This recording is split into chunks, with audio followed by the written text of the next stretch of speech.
going live right now. We are live on Back Beautiful. Markets. Beautiful. If people didn't know, we're trying to dual stream. So it looks like all things are good on my side. Yep, all things are good on my side. I just double checked it. I'm not double checking. I'm just gonna go and look afterwards to see if it's happening or not. I hope there's volume. I guess No. I can do that right now. I can go in and watch the video for like 2 seconds to make We've sure. got some people in the chat. Let us know if you can hear us. I'm assuming we can. Robert wouldn't be saying what's up. He'd be saying I can't hear you, unless he's reading our lips. We don't know. Right. You and I can hear each other, but Yes. No, we're overreacting to nothing.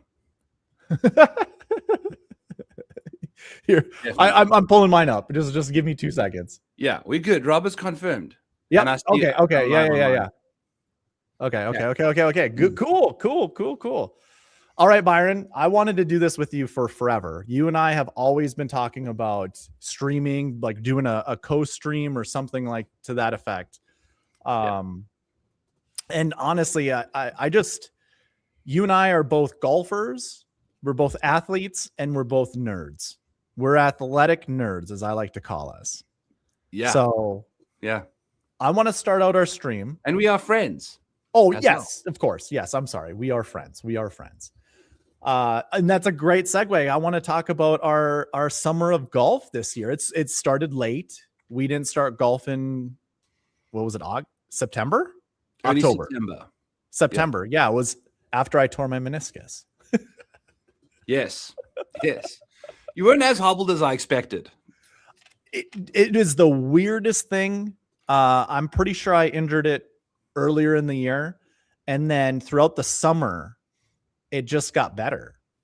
And then when it happened, when I retweaked it, when I actually tore it, for that first week, I could not walk on it whatsoever. And I think I even was like messaging you like, Byron, I'm not sure I'm going to be able to even join you with golf or like these golf trips. I'll have to double check with you. And I think it was like a 2 weeks heading into it. I'm like, are we still golfing? Because like there was no communication happening between us. I know.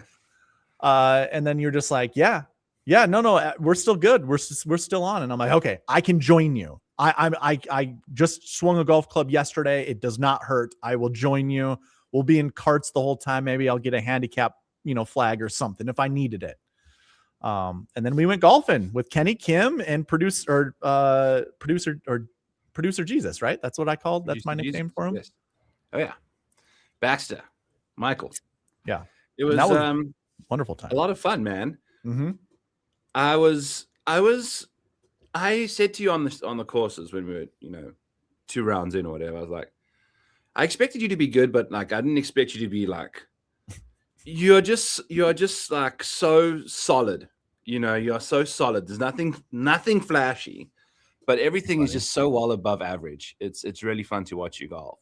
Compared to me, I think I'm a bit more like flash in the pan type stuff, especially when things aren't going well. So, well, what I remember from us golfing, one, I'll be truthful here. The off the tee game is very sideways. Oh God. Well, I told you right before you got here that my driver I'd broken. Not the driver, like the driver swing was broken. And I couldn't, dude, then you saw on the final day, we got it figured out, listen, when you hit it straight, it's miles deep and people, I'm talking like 320 yards. Byron can lace a golf ball. Yeah. You've got this big turn in your golf swing. Yeah. It reminds me a lot of Rory McIlroy, like how much lateral movement that you have in your golf swing. And I can barely wipe my ass, but I can turn a golf swing, man. Like for a big boy, I've got some mobility. So, no, it was fun. And yes. it was, like the courses we played in particular were courses that were not going to be generous to how I was hitting the golf ball off the tee, because we played some fun courses. And we'll just dive into the first one that you really, I think if you show back up, we'll probably, which was your favorite course, Darbo? Tournament course of Iowa. And it's, well, first of all, Okay, it was a little wet when we played. I imagine it's probably not that wet all the time, but you never know because I know it was more in a valley. So obviously water will collect down in that, whatever. But it was manicured really well and it was very tough. And I love tough golf courses. The tougher you can make it, the more in love I'm going to be with it. So, tournament course of Iowa, just for all things, that I enjoy about a golf course. But we played a lot of good ones. And I don't remember which one was the worst one, like the one that I didn't like the most. Is there one that you didn't like the most? Maybe you can jog my memory. Yeah, no, it was easily TCI, the one you're talking about. That was the one that broke me.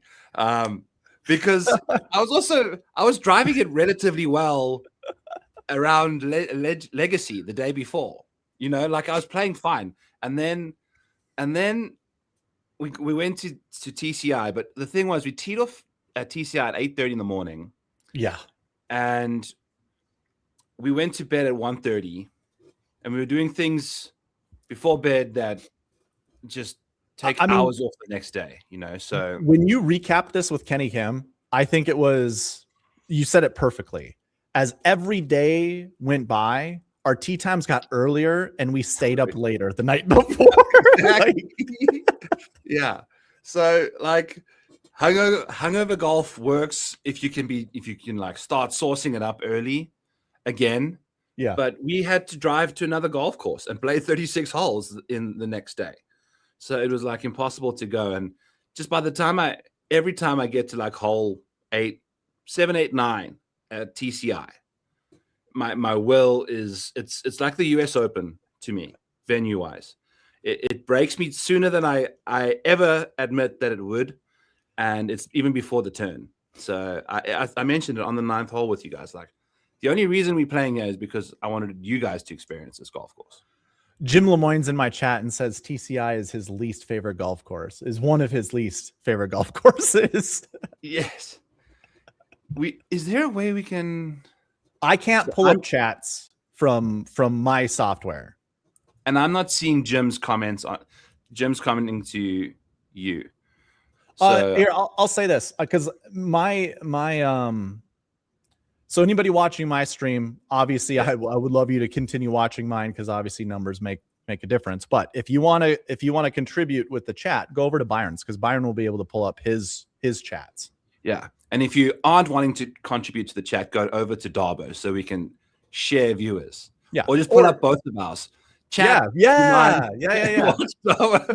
That's a great idea because people say that all the time. Like when I've seen people like duo stream, they will say, "Hey, pull up both of our videos, mute one, and keep the other one up." Yeah. And then comment on mine, and then just listen to Darbo's.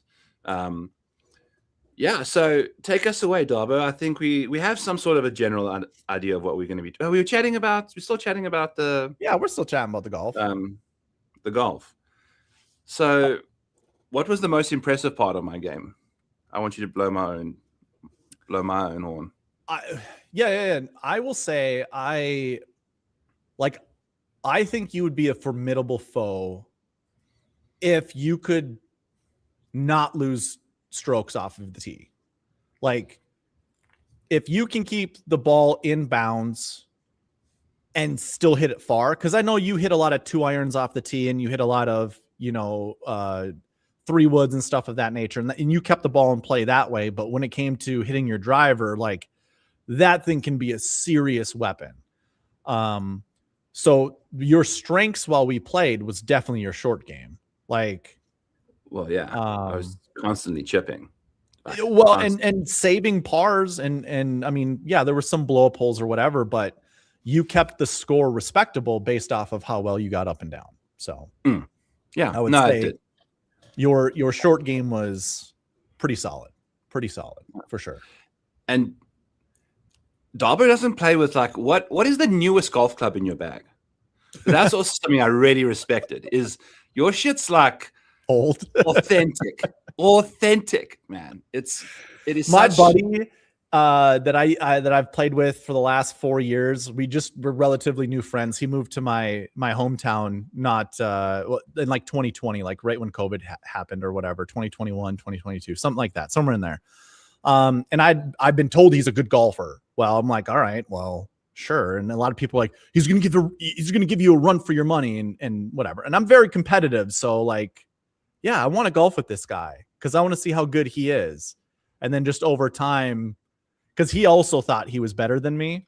And so when we played together, it was just a lot of fun to just, I've said this before, I've said this on other streams.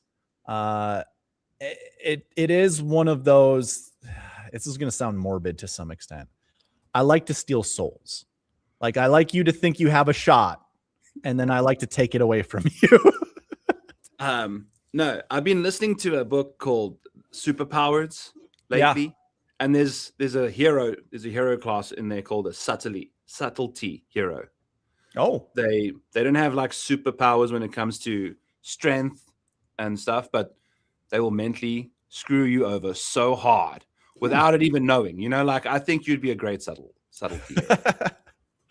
So going back to what we're talking about, so he and I have been golfing for forever.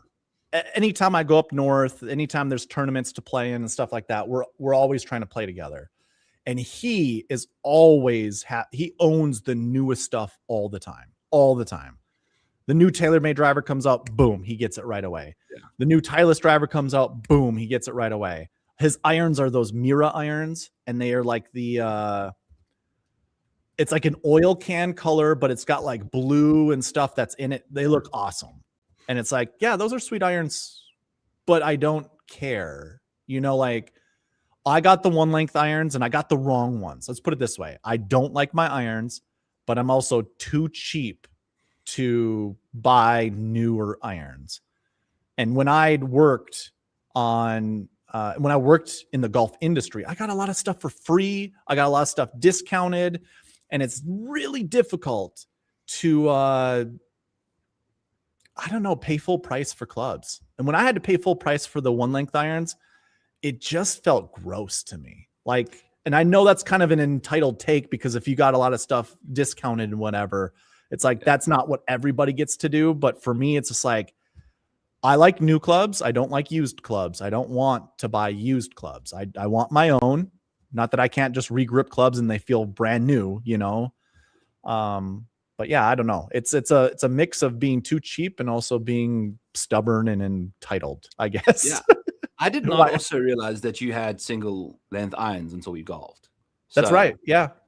That was, and I'm rocking a Bridgestone driver that came out in 2005, because the new club that I bought, the Cobra, that Josh Bennett, who is a friend of mine, and he did the fantasy stuff for a while, he had that driver for a while. We golfed a couple rounds, and I noticed a crack that time we played. And I'm like, oh, damn it. My driver face cracked. And he goes, what driver do you have? And I told him it was the F9 Cobra F9. He goes, dude, I've owned 3 of those, and they crack up on the top of the face. It's exactly where my crack happened. And it's like, how can you have such a defective club like that?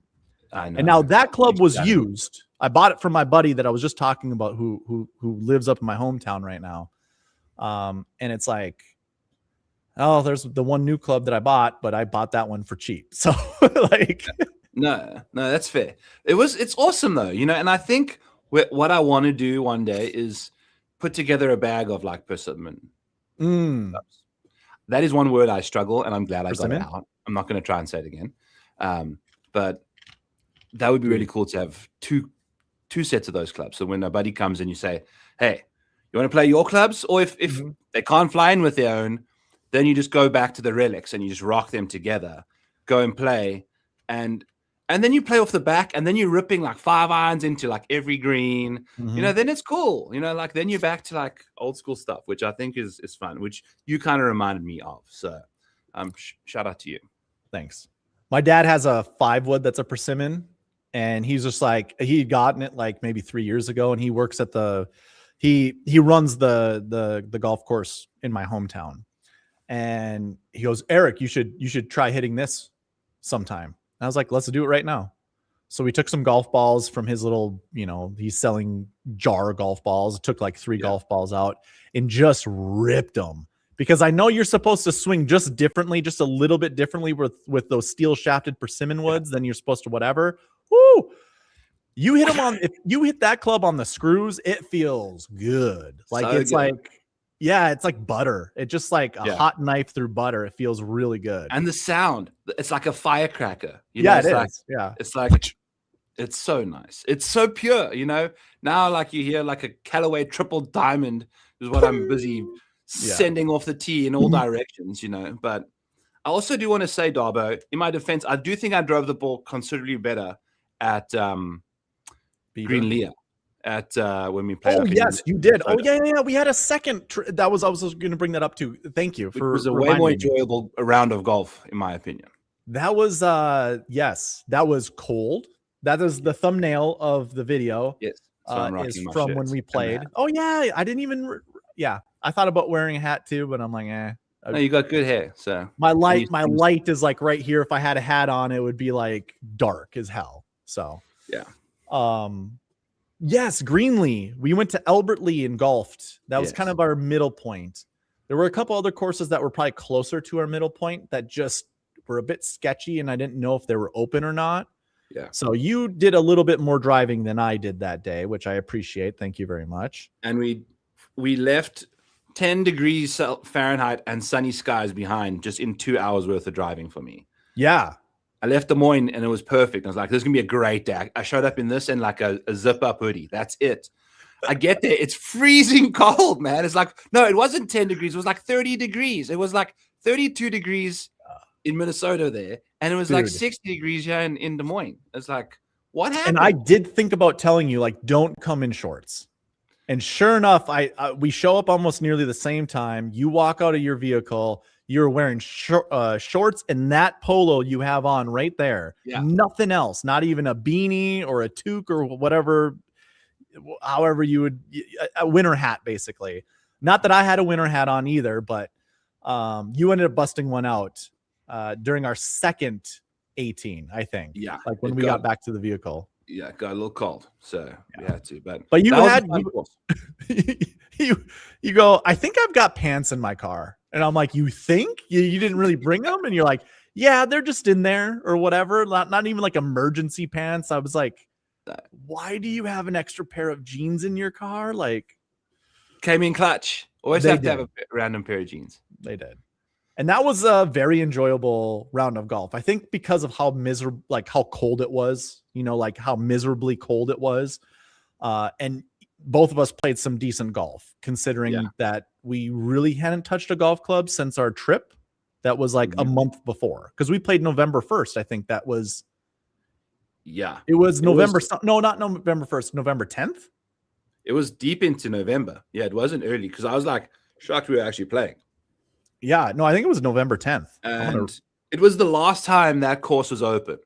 That's right. It was the last day. And weather was literally shutting down the course and the town. And that town was also quite incredible. Had a nice dinner at the Fox's Hole there. But it was the Thirsty Fox. The Thirsty Fox. It was a 6,200-yard golf course. It was real dinky, but it was really cool. It kind of was like Pete Dye. What do you say, Darbo? Like in nature, with the greens were a little diabolical at times. So the short par fours were very guarded, and so there was that pond that was in front of that one hole that was like 280, 290 or something like that, or we had to carry it like 270, 280, something like that. But the wind was in our face and it was cold. And I remember telling you, like, no, man, I'm going for it. And I ended up going in the water. Yeah. No, it was November 8th. Or November 7th. We played on November 7th. I just looked it up. I had to. Yeah. No, it was fun. Lots of fun, dude. And I can't wait to do some more golf trips with you, because I don't mind heading down that way. Those courses we played in Iowa were awesome. Down in Des Moines and that whole area. I'd golf every single one of them again. And they were relatively cheap, although like I don't really remember paying for a lot of the rounds. I know I paid for one round, and I don't remember if I paid for anybody else, but I know Kenny picked up like 2 of my rounds, I think it was. Yeah, I got you. I'll let you know when it's appropriate that you owe me a round. I'm not gonna do it yet. You're gonna give me my receipts. Is that what it is? No. Okay. It's all mostly still a blur, but yes. So I wanted to recap the golf trips that we had because they were great. And like I've never drank that much. That trip that I had to come down and golf with you, Kenny, and Mike, like I never drank that much, and especially day after day after day. Yeah. Like there was one day, I think, was it Beaver or something? What was the Beaver course that we played? That was on Sunday. Was that the one I eagled a hole one? No, what was the one I eagled hole one? Was that Saturday morning? We had to drive out a ways. I can't remember what course that was. Yes, that would have been the south side. It was Beaver. It was Beaver. Yeah. It was Beaver. And it was like it was the first hole. It wasn't our first hole. It was our first hole. I chipped in for eagle. Yeah, of the day. I didn't take any practice swings. I was feeling miserable. My stomach hurt. My back was sore. I'm just like, and it was our last day. Yeah. It was our last day. Yeah. But that was, yeah. The golf got better for me as the days went on, but my body started getting way more stiff. And the hangovers got worse. So I don't know what it is. I always like joke with my mom and tell her like, oh, my mom's in the chat right now. I always tell my mom I'm an alcoholic, which I'm not, but I also play really good golf when I'm drunk or drinking or whatever. Expectations. And thank God you had those big ass chiladas. Those like this big of cans. Like they were huge. They're like 32 ounce. Bud Light chiladas. You know, it's clamatos. It's just, it is the ultimate morning hangover drink on a golf course. And it was perfect. I needed a little bit of tomato with a little bit of beer to go with it. It was fantastic. Yeah, it was good. It was good. I'm a veteran, you know. I know some things. You can't get that by me. It was great, dude. It was a blast, and I would do it again. 100 times out of 100. Okay. Let's move on. And actually let's segue this way, Byron. You and I, the last day of golf, had ourselves a little argument on the green. I got a little snippy, but like I didn't have any ill feelings towards you. I'm just like, I don't know what the hell you're talking about, pal.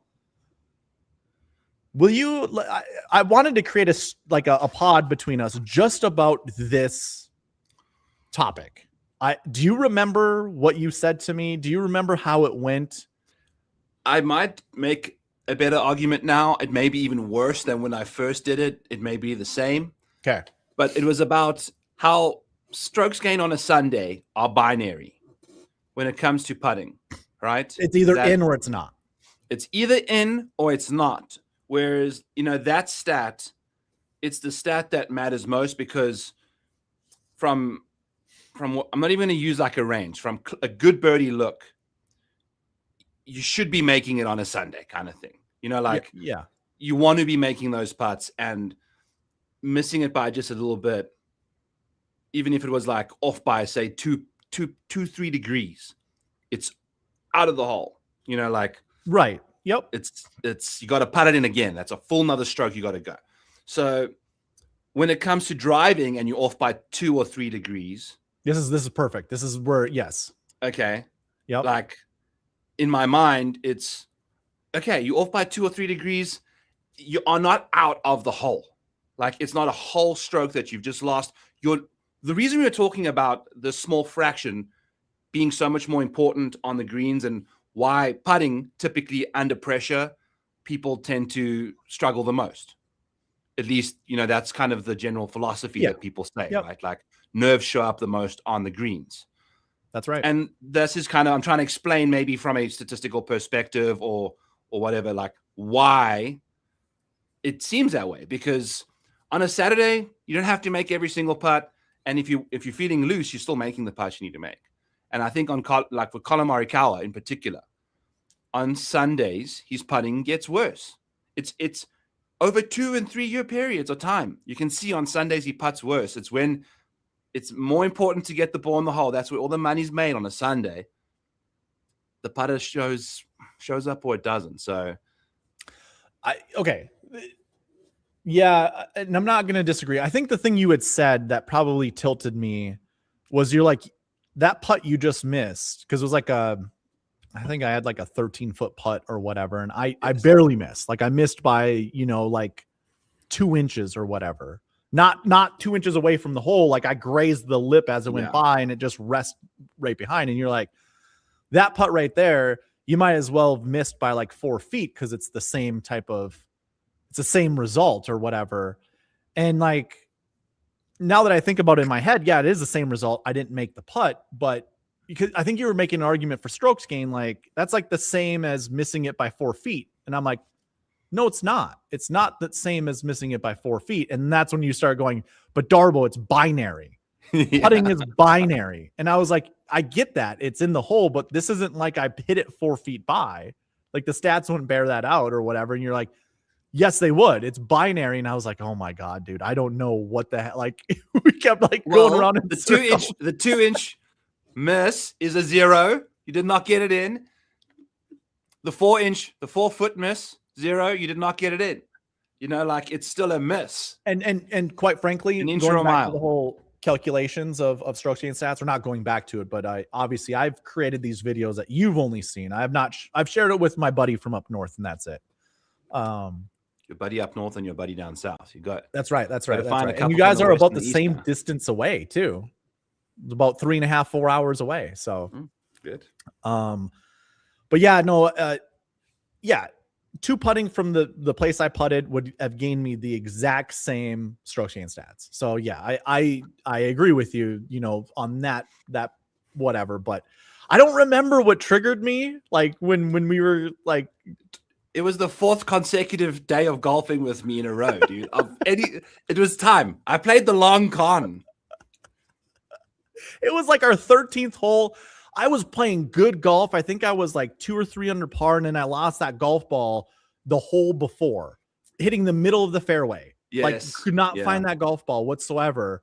Yeah. And I'm like, I got to play a legit round of golf because I'm playing really well. And I want to see what I can score. You were under par at that time. Yeah. And it's like, and then I think I was just like kind of already frustrated and upset that my good round of golf is for whatever reason now not a good round of golf, because this goat ranch of a golf course ate my golf ball up and I can't find it. There's a PGA Tour. Someone would be pointing me right where my golf ball is. Yeah. It was a tough hole. That's the problem, is like, but you did hit down the middle. So yeah. So no, okay. Tough luck. All right. I didn't quite, I couldn't remember it for the life of me. Like as we were talking about doing this podcast, I was like, I kind of want to bring this up because it could just be a completely entertaining exchange between you and I if we could recreate what we did. But I just don't remember, and what you just provided me there did not trigger me whatsoever. So no, we were both broken men. We were swinging at each other with pool noodles, dude. It was like, that's true. We had nothing left in the tank. And there's Kenny and Mike, like Kenny was that whole last day was a glaze over his face. Yeah. He didn't talk to anybody. Krispy Kreme. Yeah, right. He didn't talk to anybody. He played his own game. And then there was Mike, and Mike, he's telling you, oh yeah, no, I agree. And I look at Mike, I'm like, Mike, what are you talking about? Do you really agree with him? He goes, I don't know, man. I'm just trying to be nice or trying to like play middleman. And I'm like, but that's bullshit. Don't give him credit. I don't give him credit or something like that. Oh, that was so good, dude. That was a lot of fun. Yeah, it was. It was too much fun. We'll do it again. We'll do it again. I'm gonna segue to strokes gain stats. Okay. I've told you, I've talked in length to anybody and everybody how much I think strokes gain stats are overrated. And I've created 3 separate videos that I plan to create or put together in a large video. You've seen the rough, like they're just not polished. They're not polished Mm-hmm. videos. There needs to be a little bit of editing still that has to apply to them. But by and large, the videos have been created. I did notice a couple mistakes that I'm probably going to go in and mute the original audio and add audio, because like I said, the field instead of world, and just I want to make sure it's crystal clear for everyone that's listening to it. What was your, let's go through video by video. Strokes gained stats adjusted and calculated. You remember watching that one? Let's just go with the one I just watched today. Okay, What's overrated. What's most Yes. recent in my mind. Okay, yeah.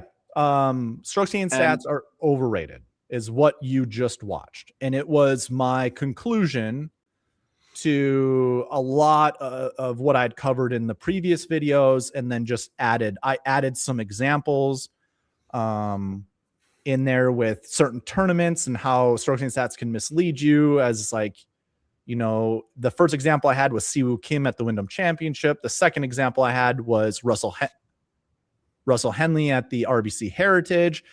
And one was Siwoo had a really big blow up round heading into the Wyndham that really affected his approach stats. And then Russell Henley got an albatross and an eagle in the same round of a very difficult tournament, the Players Championship, which inflated his stats, his approach stats. And obviously then I should have tied this in better, segued it better to my final example, was looking at every RBC Heritage with golfers' lead-in stats heading into that event, because that's the game we play today. Is like for the Sony Open, which we might talk about here a little bit later. We are going to be looking at golfers' lead-in stats into a tournament. And this tournament, we all know that there are specific stat categories that we want to be looking at. And so we're going to try to find golfers lead-ins, like golfers in the field. If their lead-in stats in those categories are good, they're going to either be auto plays or fades based off of ownership, essentially.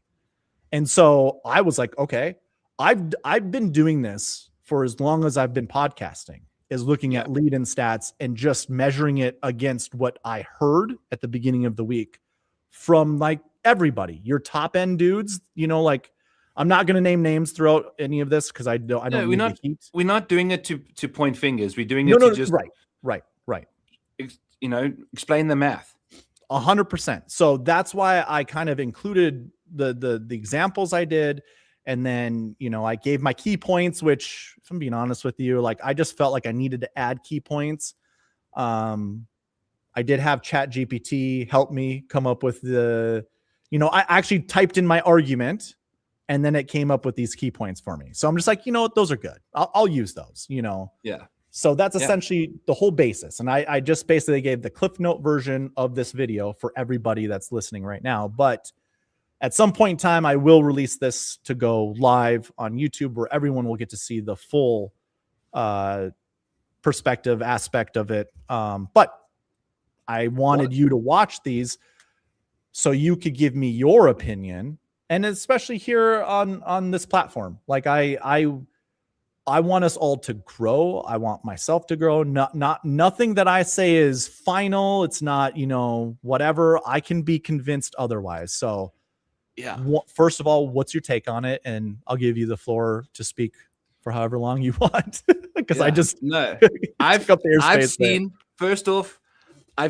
the videos before. And in the first video that Darbo sent me, I'm busy watching, and the next thing, he just, like 25 minutes into the video, he just starts making up an imaginary enemy and fighting with this person that he's just like just constructed out of thin air. And he goes after this imaginary hacker that he's just pretending is starting to come and take his stuff. He says, that's okay. You may take my stuff, but I will get back up again and it'll post back out there again. And I was like, dude, you just went way off the rails there. I'm going to cut that out. So, that will be cut out. But also you should put that at the end. And you're just like, you know, if you are this guy, I've got a message for you, Liam Neeson. Yeah. So it was hilarious. It was so funny. I was like, wow, is there more you want to tell us here? Anyway, what you did mention in the most recent one you just sent me now about the strokes gained being overrated. And I also said, I don't think they are overrated. I think they can be interpreted, and you're like, yes, but overrated. You know, some people do overrate some metrics as well, though, you know, because they misinterpret what those metrics are supposed to be used for. And as you mentioned in there with strokes gained approach at courses in particular, like the East Coast, when they play Florida golf courses and Innisbrook, you know, the Players, the Cog, there's water everywhere. So guys can lose strokes out of nowhere. They can lose it off the tee or on approach. And you think they've completely lost their driver, when in fact it was a foot of miss, like 1 or 2 degrees, that really screwed them over by being in the water versus not. Binary, a full stroke lost, right? You're in or you're out. Yeah. That's an instance where being a bit more nervous off the tee makes a difference, right? Because then you are losing like that. I need to take a quick cough, but that's kind of one thing I've noticed is you have to look at things in isolation. Like after the East Coast swing, strokes gained approach numbers, bad ones can be glossed over quite nicely, like Kenny Kim was on that Sunday.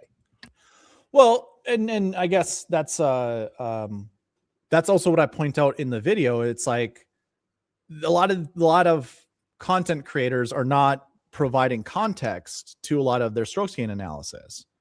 And so, you know, the three examples I used, 2 of them were at Heritage Hilton Head, which is just an easy course, in my opinion, to use, because again, every single year that I see stats leading into the event, and we are told, use a segment from Chad Eckert, what we were told is that you want to find approach players because approach stats are the most important thing for this event.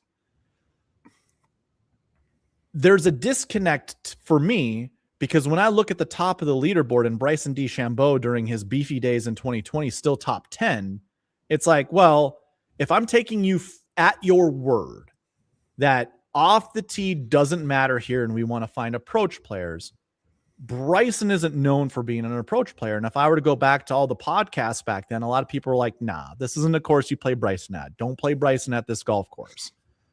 And that to me rubs me the wrong way. And the reason I created this video is because I have a really good memory of moments in time where the entire collection of people online basically said, you should be doing this. Only until after the event happened, it did not turn out at all what anybody else thought it did or it was going to. And then there's no accountability. There's no apology. There's no like, hey, I was wrong. Sorry. It's just move on to the next event and do the exact same thing that was said the week before to get the exact same results. It's like, so my issue, Byron, is just like, I do think analysis is just really bad in golf or in this content space.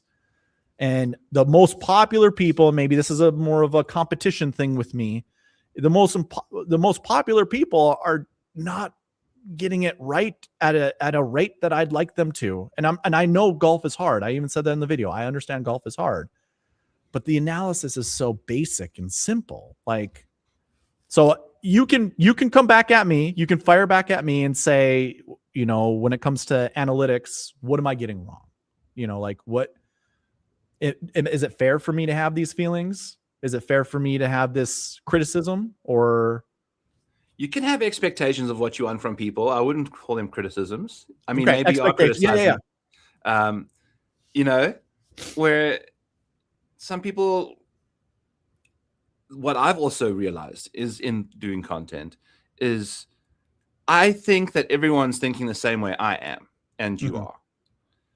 So I need to really make it informative, detailed, rabbit hole, deep dive stuff. You know, like I don't think there are some channels that are perfect for people that just want to be told a what Wednesday afternoon, 1 hour video. Boom. This is like 80% of what you need to know in 20% of the time to consume it. The Pareto principle, my favorite thing in the world, you know, 20% effort, 80% results. So that to me, I think is a good way to capture a lot of the market without trying too hard, you know, but what we are is probably providing that extra 80% effort for only about 20% of the people, maybe, and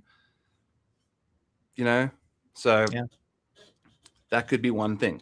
And we love the 20% of you the most.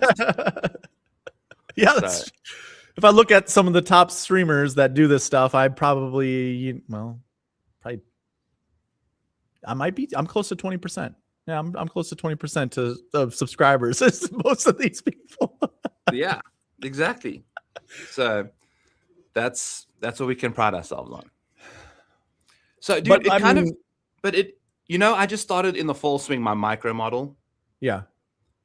Which I think answers this question quite nicely. Is like, why would you use a model that buckets everyone into these very binary buckets? You don't have to be a good approach player at every single golf course if you do other stuff well. Mm-hmm. Like, if you can't apply the same percentages to Ben Griffin's approach play as you should JJ Spahn's. Technically, JJ Spahn relies more on his ball striking to get his scoring done, whereas Ben Griffin, but more well-rounded, not as good a ball striker, great iron player, whatever, but a much better putter than Spahn. So Griffin needs to get the bonus points in the model rankings or whatever for being a good putter, but just because you're going to a ball striker's paradise, you're just taking his baseline strokes gained putting out of the equation because you're following just you're trying to follow 80% of what everyone does on that hole, when sometimes the 20% outliers are the guys that make the difference in the grand scheme of things. Well, and that makes sense. Yeah, and the thing is I said this in one of the videos, is like, we don't know the intentions of these golfers on any of these golf holes. Like, I have no idea if they're aiming down the right side, being okay with missing the fairway to the right. Like, I have no idea if that's the case. When we golf together, I'm giving you my strategy on each hole. I'm asking you, hey, what does this hole do? And then you'll tell me, oh, you don't want to hit driver here because there's trouble there. Only for me to hit the iron, being a safe play, and get up there and go, Byron, why didn't you let me hit driver here? Because in my head, I like to play aggressive and I like to try to thread needles.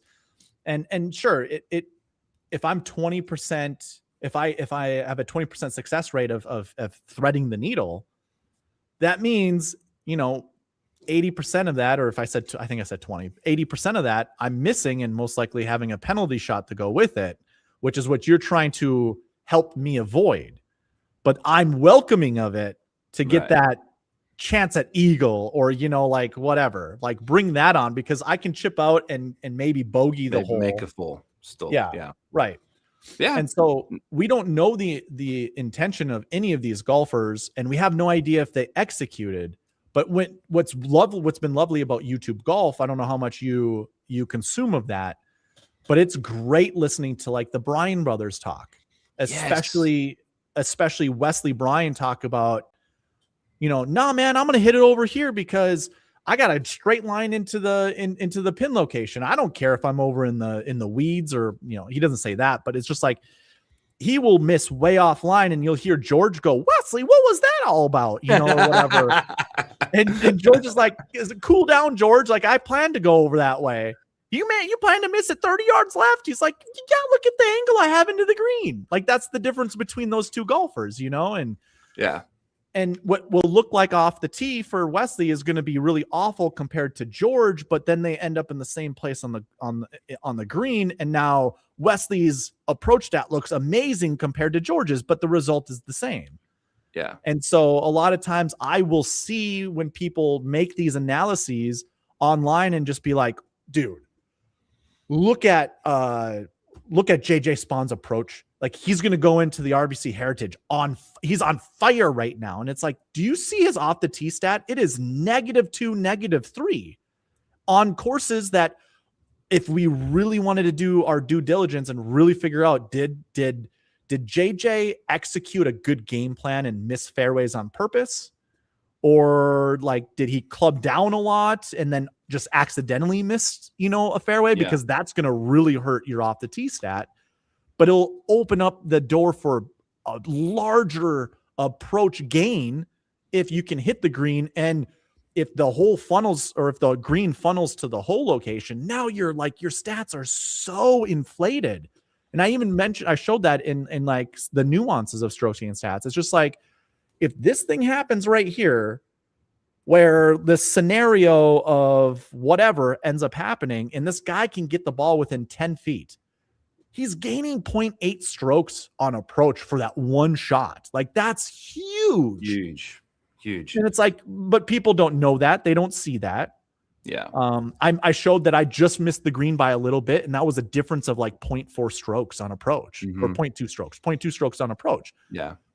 What's the difference? If it was like this far, if I would have hit the green, I would have gained 0.2 more than if I was just off the green, because how strokes gained stats look at are baselines, So anyways, I'm taking up too much airspace here again. No, you've wanted to do this, and you need to vent, because the cool part is you can like kind of see when you do like the micro model, it's especially at something like the Utah Bank Championship, where the driving accuracy rates were ridiculously high. And boy, oh boy, Brennan, that's me. That I play golf like he plays golf. What? Bomb it away, baby. Bomb it away on every hole. Every hole. Yeah, no. And the thing is, it's evident Brennan's very good on approach out of the fairway. Like there's Ricky Castillo. He is so good out of the rough, but at a course like this, you in the fairway all the time.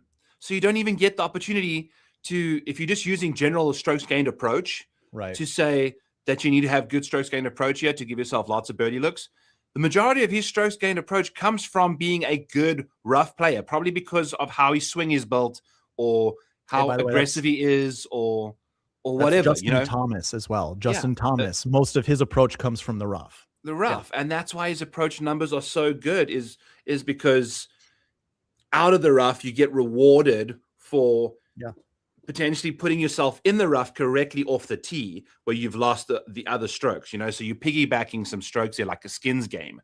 So until you do the right mathematical thing on the golf course, those strokes gains are like carrying over, so it's so weird, but it makes a lot of sense at a high level to the right people, but to us, you got to have some perspective. And I know the argument made against what I just said is like, over a long period of time, all that stuff gets leveled out. And so you will definitely see good golfers versus bad golfers. But like, my argument too to that is like, a 24 to 36 round baseline, like it's hilarious. I had an argument with ChatGPT on this because I'm like, why is 24 to 36 rounds used? And it was the point of when you can start seeing golfers excelling at a particular stat. And in my head, I'm like, okay, but for how long does that actually end up happening?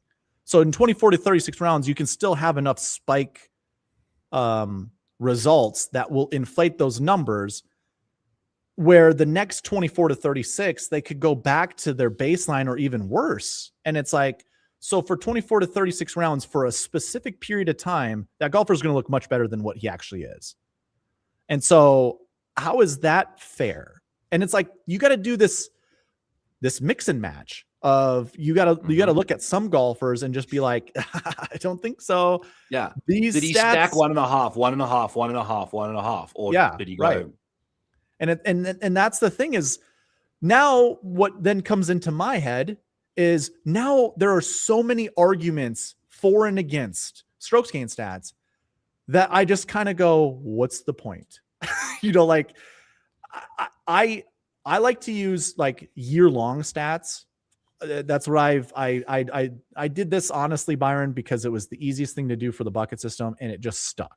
Like, I like to look at year-long stats because you can really see who's good and who's bad. Like, you get a general sense of who's good and who's bad at certain things. I don't really like to use 24 to 36 rounds, but I know a lot of people do. And I might be in the wrong for that. Maybe someone can give a better argument for, but it's like, it's just not, I just know the nuances that go into strokes gained stats. So I'm just already like, I guess maybe I just have a bad attitude, and maybe it's because everybody uses strokes gained stats to analyze golfers. And when I listen to a lot of these people, and let's put it, well, I was going to try to make it lighter than it's just some of them just don't understand what the stats are. And they're just kind of piggybacking off of their favorite content creators or streamers, kind of saying the same thing, but not understanding why those guys are saying the things that they are saying. And so like, I won't lie, I'll be watching and I'm just like, you don't know what the hell you're talking about. I'm done listening to you now. You've ruined it because you don't know what you're talking about. Okay. So what I also started off doing golf handicapping with and modeling was with a 2-year and a 1-year baseline. Mm-hmm. I would have I like that. Like 1/3 of it would be, 2-year baseline, and the other 2/3 would be the last year. I didn't do any like monthly, anything like that. But it's been, sorry. I'm also like, it's all good. 2 seconds. We're live, so I know we can't script this stuff. I need to have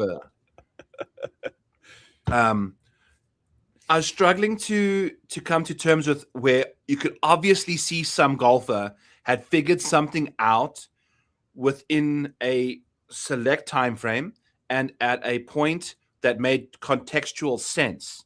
Because I think if there's been a large break in time and the next 5 tournaments, say the next 24 rounds, are significantly better, consistently better than the previous 24 because of a specific gap or because of a specific venue change or a specific something. Time of the year. Yeah. Time of the year, consecutive amounts of tournaments being played, like some guys start off hot. I think Michael Kim mentioned, or JJ or Andrew Novak, one of the two. Awesome follows on X. They like reply to you in your DMs sometimes, if you like lucky enough. And Novak doesn't like to play too much in a row, but he also wants to play once or twice before a good event that he's eyeing out because he wants to get a momentum going. He wants to peak at that moment. Like they figured out the stats wise. That's I think it's Michael Kim that actually has to ramp his stuff up. So pre-major stuff like that, you got to go play some golf.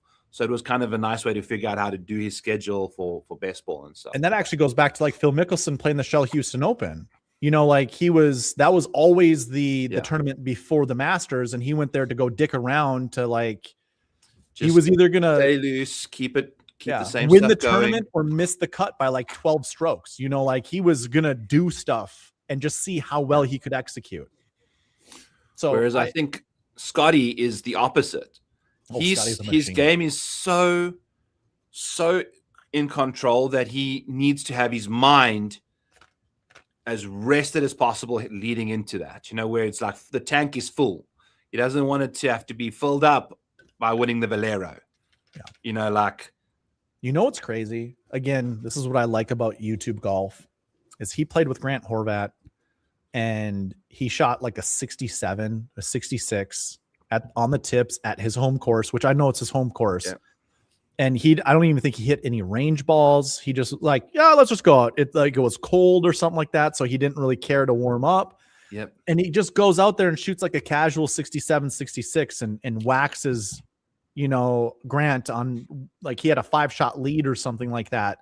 And he just goes out and just plays Scotty Scheffler golf, which is, do we want to segue? Because I want to talk about how good Scotty Scheffler is. Yeah. In a way that nobody else has really said this. Keith Stewart almost did it. And I think he was trying to get there.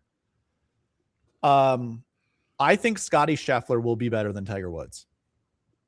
I think Scotty Scheffler is the best golfer. Tiger was the most explosive golfer we've ever seen. And if it wasn't for his stupid decisions of running in combat boots because daddy did it, or chasing hookers because daddy did it, like why I'm going to say Scotty is a better golfer is because Scotty has a better head on his shoulders than Tiger Woods ever did. And I think he's going to, I've had conversations with this buddy of mine The only way that Scotty doesn't surpass Jack Nicklaus and Tiger Woods is his wife Meredith. That's the only thing. Because I that, or like, you know, some random, you know, terrible occurrence like injury, getting hit by a bus, like what happened to Ben whatever. Hogan, You and know, whatever. that stuff's, we all know that's on the table for anybody. Correct. And so maybe because there's a chance of that happening, or getting arrested, you know, because there's a chance of that happening, maybe that's how he doesn't get there. But if nothing takes Scotty away from golf, he will be the best golfer of all time by the time he's done playing. If you watch his game of golf, like I watch it, and I'm not saying I'm the best at analyzing golfers, but there is a level of his game. He's 6'3", so he's already got leverage on his side.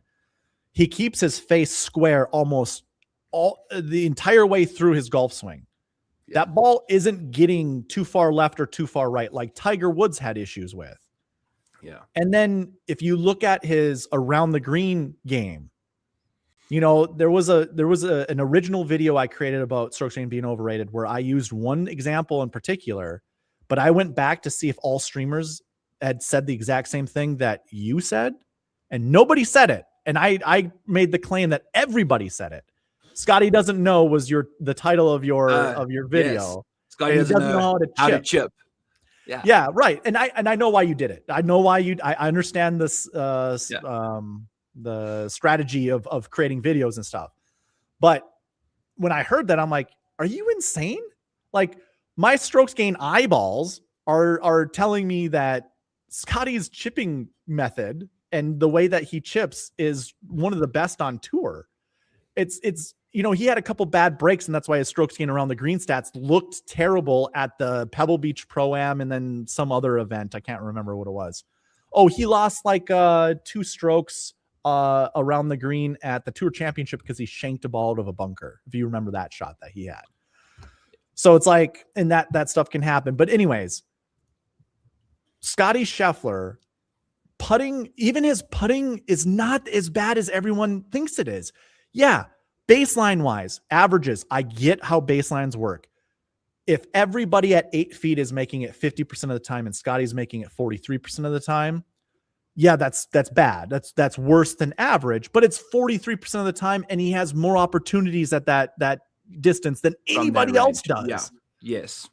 So I can give him a little bit of leeway with his putting. He's not as good of a putter as Tiger Woods is. And if you go back and watch Tiger Woods putt, holy shit, dude. I forgot how good at putting he was. That guy made everything from everywhere. Clutch. Yeah. Yes. Yeah. It would not surprise me if Scotty wins 4 majors in a row at some point in time. I just think he's just so much farther above anybody else on tour. And when Keith said, and I love you, Keith Stewart, I think you're wonderful. When Keith said that if you take Rory at his best versus Scotty at his best, Rory would beat Scotty. Now I think about it, it is very close. And maybe Scott or maybe Rory would, just because like Rory can hit the ball so much further. And when his wedge game is on, like it was at Congressional back at the US Open, where he won by like 8 strokes or whatever it was, like that's a Rory that can't be touched. But we haven't really seen it that much. And I just don't know if we've really seen Scotty's absolute game-wrecking game yet. We saw Scotty do that at the CJ Cup, Byron Nelson. Yeah, that's right. And I think he had a bogey or 2 on his last round or something like that. Yeah, I can't remember exactly, but his foot came so off the gas so hard towards the end, and he still, what was it, 8 strokes? Dude, he gained 31 under versus 23 under. Yeah. Like that is against professionals. Yes, these are professional golfers. Like, just obliterated them. Like that should have been a sign of what was coming up. You know, like, watch out. You know, and he just finished I just wrote my Breaking 100 article for the majors. It's pinned to my Twitter account at the Model Maniac, and in there I've got a Scotty Scaries paragraph or two. Okay. You know, I've just like, I've only bet two guys at the Masters at like 90 and 120 to 1 to win because he is Who else? so good Yeah. at that tournament. And Caesars has him priced at plus 225 to win the Masters. Like, it's insane. But he's a very good chance he wins this Hey, thing. will you put $100 on that for me? I'd like Caesars, to. yeah. Yeah. What a nut. Oh, you know Yeah, what? I'll be it's in insane. Vegas in February. I could do it myself.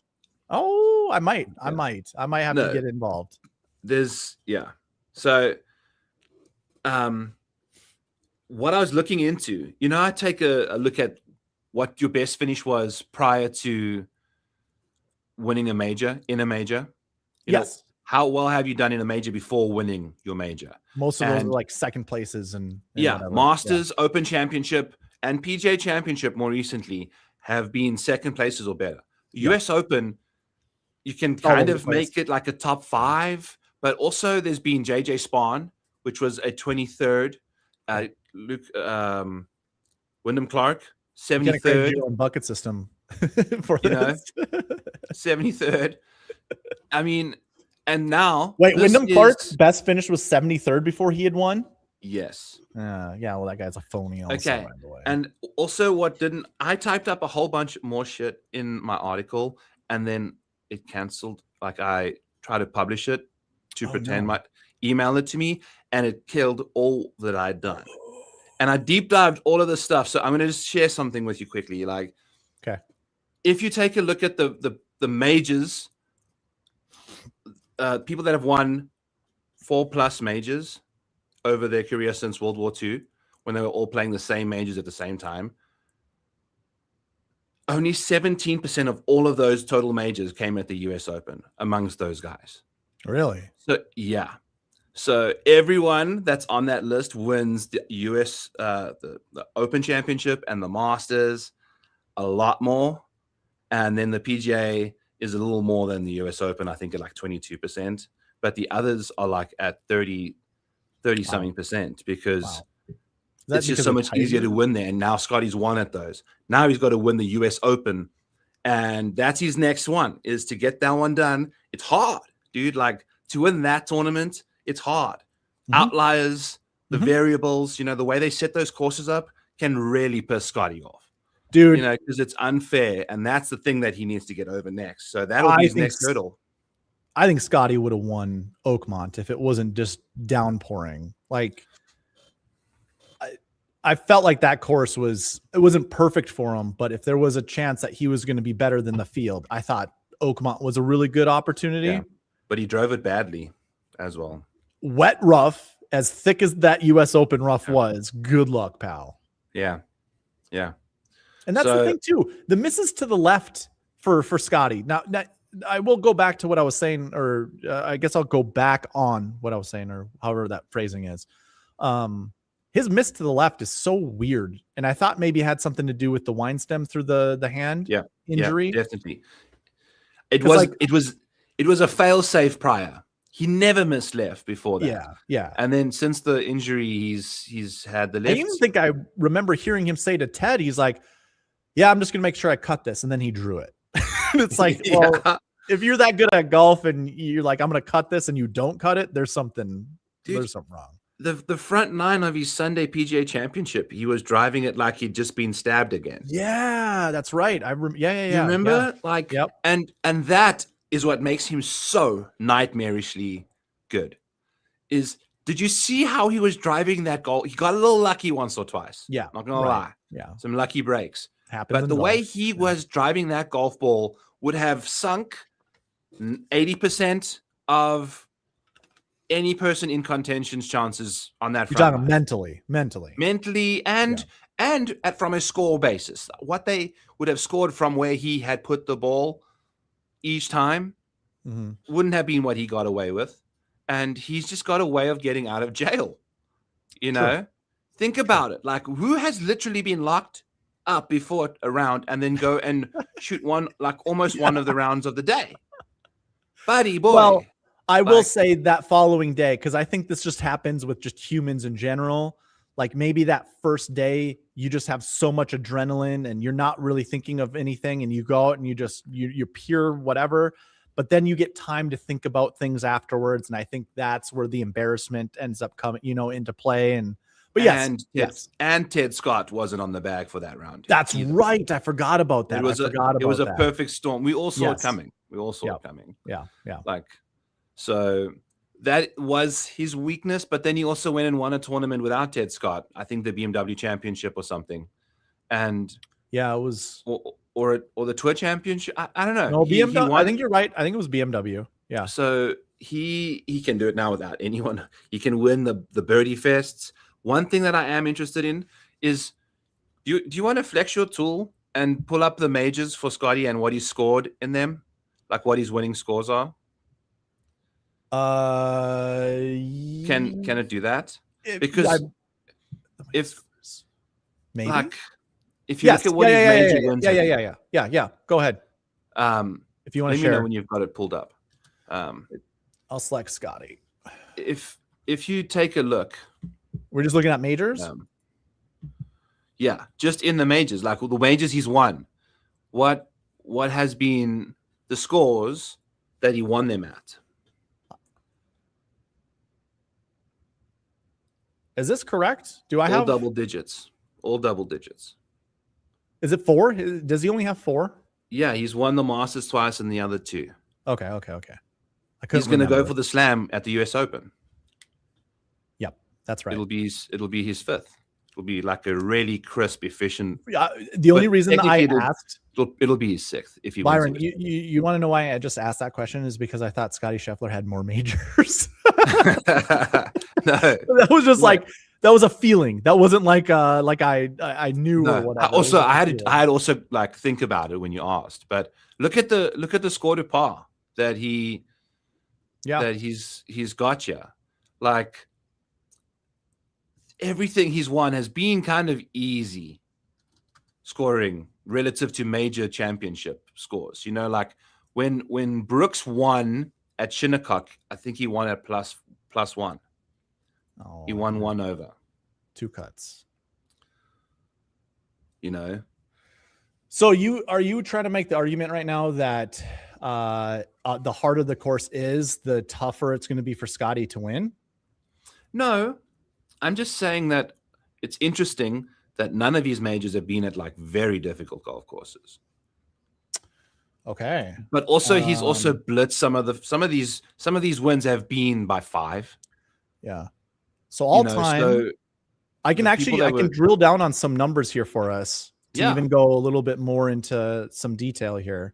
This is at Sweet Spot DFS, by the way, people. Yeah, sweetspotdfs.com. Yeah. There will be a link for it in my on my channel and all my videos. You just click it and you can get into it. I'll put it in mine at the end after this. 36% top 5. This is all time. There are no filters except for adding Scotty Scheffler in the majors. 36% top 5, 64% top 10, which is insane. 72% top 20, and miscut 12%. So you're saying when the winning score is hard. So what do we want to say? Like 4, like winning score -9 or 4 under or worse? -9. You want to just do -9 because -10 was his little. Yeah. Okay. Yeah. So we'll go winning score -9 to whatever.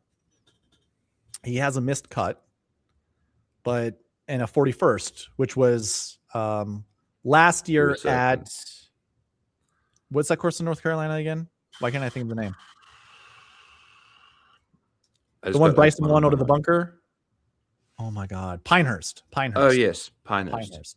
So that was what the course that we all thought. I mean, maybe not me, but what most people thought just didn't fit Scotty's game because he just wasn't straight enough off the tee, and he was going to find a lot of those waste bunkers and whatever. Mm-hmm.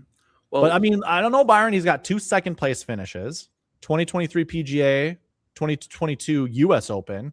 Mm-hmm. A couple. I mean, the rest of them are top 10s except for the cut in the 41st place. Yeah. Okay. Pull up the results where it's been easier. Oh, I got to do this one first. So let's just do minus. I'm just going to do -50, although that's not a real number. to -10.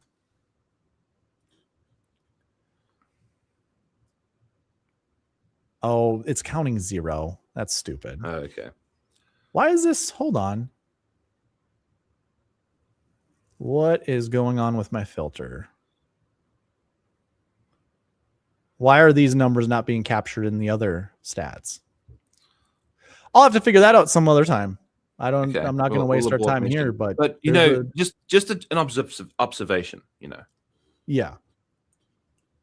Okay. But I got to figure that shit out. Yeah. The filtering isn't supposed to work that way. Okay. No, but getting back to how difficult the US Open could be for Scotty. Mm-hmm. I can just pull us up again. Yeah. What's that? Here we go. Just like how difficult the US Open could be in general. You know, with all these outliers, you know, the greatest of the guys, the guys with 4+ majors, only 17% of them. It's like 1 in 5, almost 1 in 6. It's whereas the others is like 1 in 3. So, and he's one of those now. So, but we did think he also would struggle at the Open Championship. That might be the one that he could never win. Yeah, that's true. Took care and of then he that just goes business, and just like plays Scotty Scheffler golf and just like ho hums in a pretty easy victory. Yeah. So I will. We've learned our lesson. You can't underestimate this man, and he overcame the hurdle of like a child. Having a kid changes your life. Trust me. Trust me. You don't get to do the stuff you once used to. So, and I know Scotty Scheffler is a great dad. We just know. I mean, again, like we know he's a great dad. I love Tiger. I can't say with as much certainty as I can with Scotty that Tiger was as great a dad as Scotty. You know what I'm saying? Like if we just think about what's happened in Tiger's life. I agree. The likelihood that Scotty Scheffler is bagging a bunch of pornos behind the scenes it's like slim to none. You know, it's like I think Caesars would have that at probably -150. Oh, Byron, I'm so stupid. That tool that I was just showing, it's when the winning score is -50 to whatever, and I'm looking at Scotty's score when he was finishing 7th and whatever, you know, what his score was, thinking that my filter was wrong. My filter was right. I just was interpreting the data wrong. Scotty. Yeah. So we could look back at that and show, you know, when the score is easier or whatever we were looking at. So yeah. Do you want to? Yeah, pull it back up because you had mentioned let's take a look of when it's like it's easier, because that's what our argument was. I showed you when it was tougher, he had 2 finishes that were outside of top 10. So when it's easier, these are his results. So yeah, I was looking at the score to par going, well, hold on, wait a minute. So he's got all of his wins, all of his major wins is what obviously, you know, we showed, but he does have a missed cut and then nothing worse than 27th place. So yeah, no, dude, like his major track record it's absurd. It's kind of it's a mix and match. Also, he doesn't have any wins when it's harder scoring, like you had mentioned. But he also doesn't. He has the same amount of cuts when it's easy scoring versus hard. You know, but there's less tournaments that we can look at when it's harder scoring. You know what? Shout out Ben Coley pointed out. Scotty Scheffler has less miscuts in majors than Ludwig. Wow. Scotty has more wins than he has missed cuts. Yes. Yes. That is so good. That is so and he's 2 miscuts, I think. Yeah. Oh, you want me to pull it up? Are they the first 2 US Opens, I think. 2019 and 2022. I think that's what I remember off the top of my head. Yeah, it was and he actually gained strokes at one of them that he missed. 2019 and 2022 PGA Championship. Yeah. Yeah. And you said he gained strokes? I think he gained strokes at that US Open 2019. Really? Yeah. It was like he gained a fraction of a stroke or something, and it was just on the cut somehow. The way it worked out.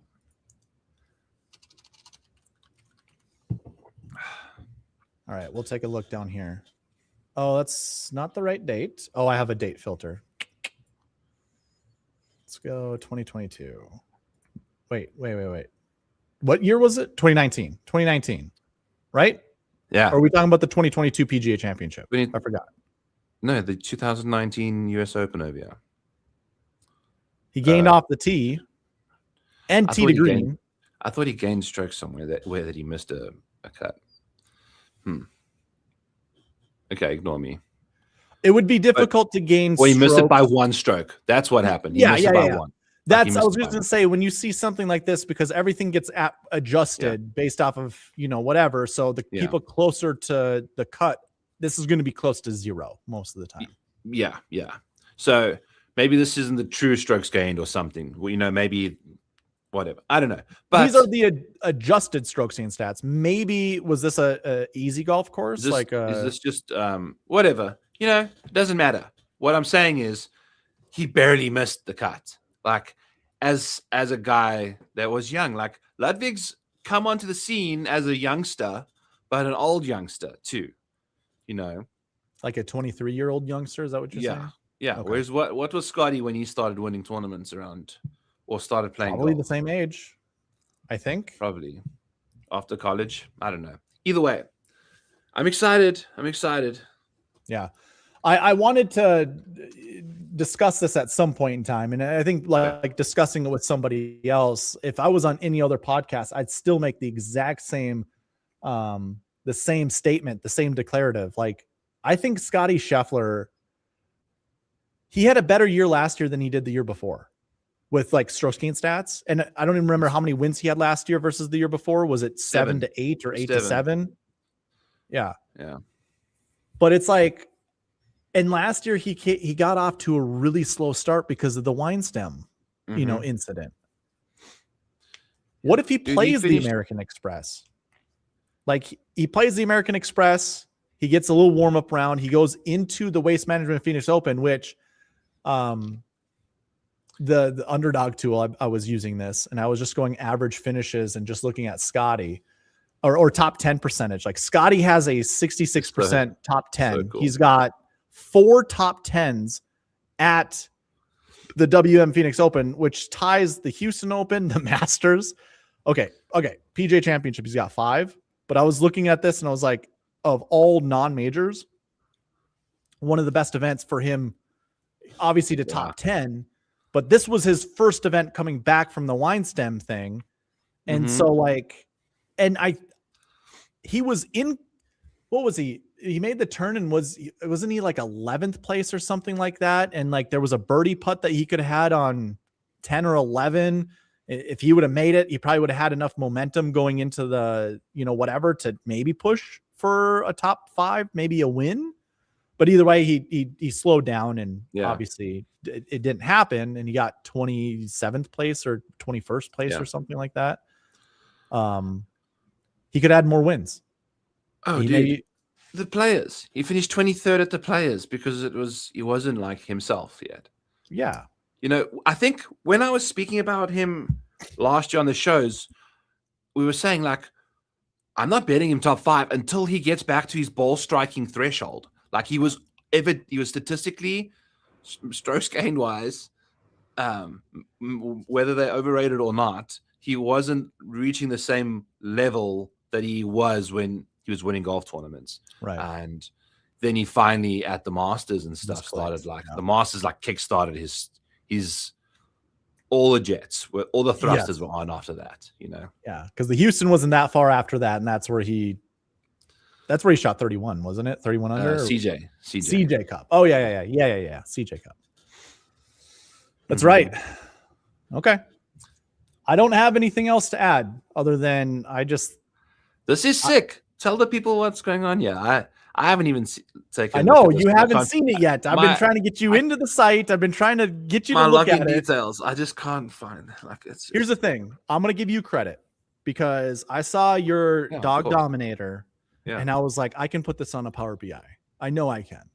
And so I was trying to figure out a way that it could keep track of the golfers you selected, and just see like different different things that your dog Dominator shows. I just can't.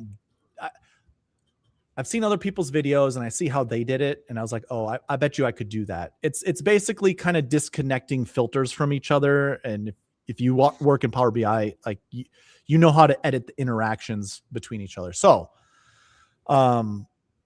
this right here, this was a lot of fun to create, Byron. Just looking at, some of it's a little load time intensive because there are live formulas that are in each of these. But basically what I did is I took your what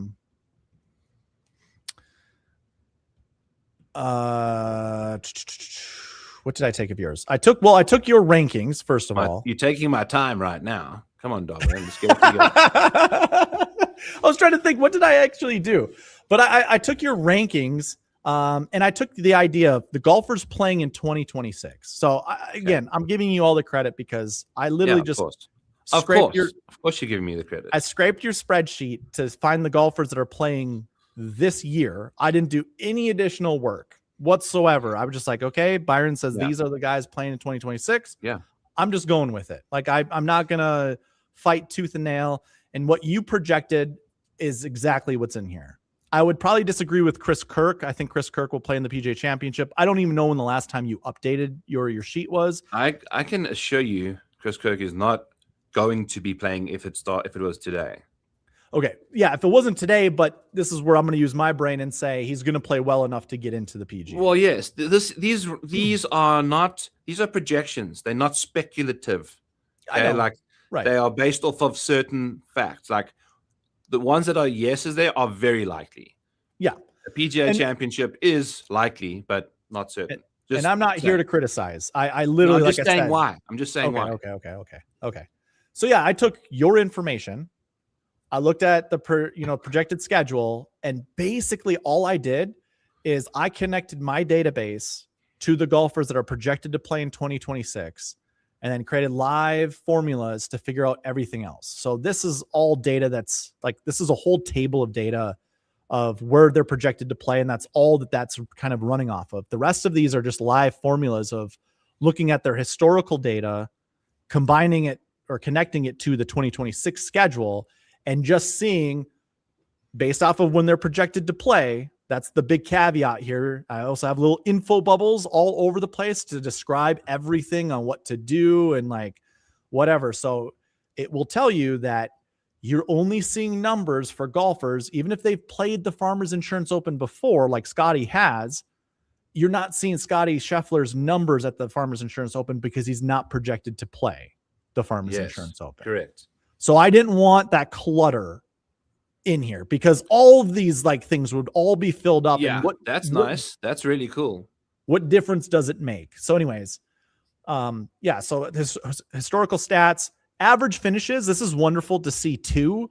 The thing I don't like is I can't sort by any of these columns, which is really annoying. Very frustrating. And that's just how the matrix function works in Power BI. Like I can't get it to sort. Maybe I could download a different one. Yeah.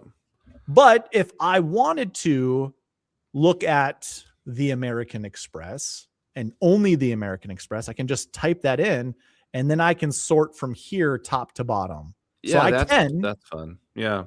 So and like, you know what? It's not the coolest part about this. So who cares? You know, the other stuff is really cool. You know that. So if you want to select your golfers over here, how Power BI does this is you have to hold down the control and left click. So you can map out, obviously up here is everything that you have talked about. You know, you want to have as many golfers in this, in each of these events and each of these rounds show up. So we've got to maybe figure out how to integrate this somehow. Yeah, I can show you going forward. We need to do one for the Masters, and there's a major one coming out. So for you, we can. I don't think I might make something for the majors. I haven't decided yet. You absolutely should. And then, it would be the same as this. All you got to do is just change the tournaments to the majors. That's right. Just take all the other tournaments out. I know. You're right. You're right. I can do that. Because that's all we need. Yeah. So anyways, if you guys want to, I mean, you can plan out your lineups just by selecting golfers this way. You can also select golfers through the search here. You know, like if your golfers are coming up and you wanted to see whomever. This is all in order by ADP, by the way. So whatever drop down you're looking at is all by ADP, which was from like a week or two ago. So obviously that's changed. Yep. I'll have that updated tomorrow, by the way, people. But yeah, you can forecast basically your lineups whenever you're drafting. You can have this side by side with your lineups. Obviously, go use Byron's tool because his is going to be more polished than this. But I just wanted to create something to see if I could do it, first of all. It's amazing. It's sick. And then secondly, it's like, well, if anybody is a member at sweetspotdfs.com, this is available to you guys. It's available. So yeah. No, it's really cool, dude. It looks awesome. You want to know something funny? I had a performance review Friday for my job. Yeah. And one of my goals was to it was like create 3 reports for Power BI and a data modeling something. Just I kept it somewhat simple. I've already been working on this for a while, and I have added new tools and whatever. I showed this to my manager. She goes, "Holy crap. Why haven't you showed me this before?" I'm like, "I've tried. You just don't have the time to ever look at it, Did you show her like your golf stuff? Yeah, dude, I showed her everything and she goes, "This is amazing. Why we need to get this in front of our team." And I'm like, "Okay, that sure." No. You are so much more fluent in Power BI. I've spent so much more time doing other stuff. Yeah. And I've become a little illiterate in Power BI. Not joking. Like my database is kind of scrambled right now, apart from like the betting tool, which is pretty fun. Can we pull that up? Your betting tool? Yeah. Yeah. Absolutely. And we can transition into the Sony a little bit. Yes. I think. I mean, I think I covered a lot of the agenda items that I wanted to. Yeah. This is the Sony now. So over at in the Model Maniac Discord, if you're a Model Maniac Patreon subscriber, and if you still want to use the Dog Dominator to draft, but you're not in the mood to pay for it, you just become an annual subscriber, and then you can get it for free. You can use it this week until the Sony kicks off. There's still people drafting. The contest isn't nearly full yet. It will fill up. I promise you. We thought it wasn't going to fill up last year. It is going to. So we've got that out there for you. You get it for free if you're an annual sub, and you get 2 months free as well. I just dropped the Sony micro model in there. No surprise, my guy, who I think is very underrated, JJ Spawn, is number 1 and is doing it without the putter. It's all the ball striking, which I love. So we got Russell Henley, number 2, blah, blah, blah. So, and I'm going to be doing some work with Darbo to get these strokes gained off the tee numbers even more fine-tuned to like have them perfectly calibrated for strokes gained based off of the percentages and things like that. So I just wanted to show you guys that. But going to the betting side of things, Darbo, I know you don't do much betting, so let's do. I would if I could. Ask some questions about betting and things like that you think of as we go through this. Okay. Okay. Let me ask you a question right off the bat. Yes. Because I've kind of been getting into it, and it kind of comes like this kind of goes hand in hand with strokes gained stats, like my argument with Chat GPT.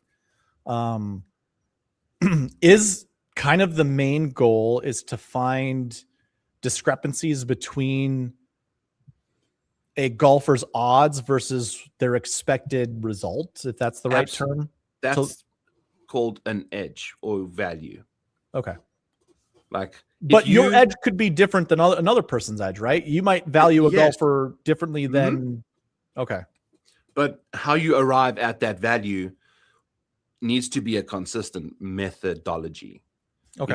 You can't just like 75% chance he finishes you got to have a bit more analytics to it. And how you can see is based off of a golfer's repeated success in a market. This is Nick Taylor in 5 Sonys. He's played there.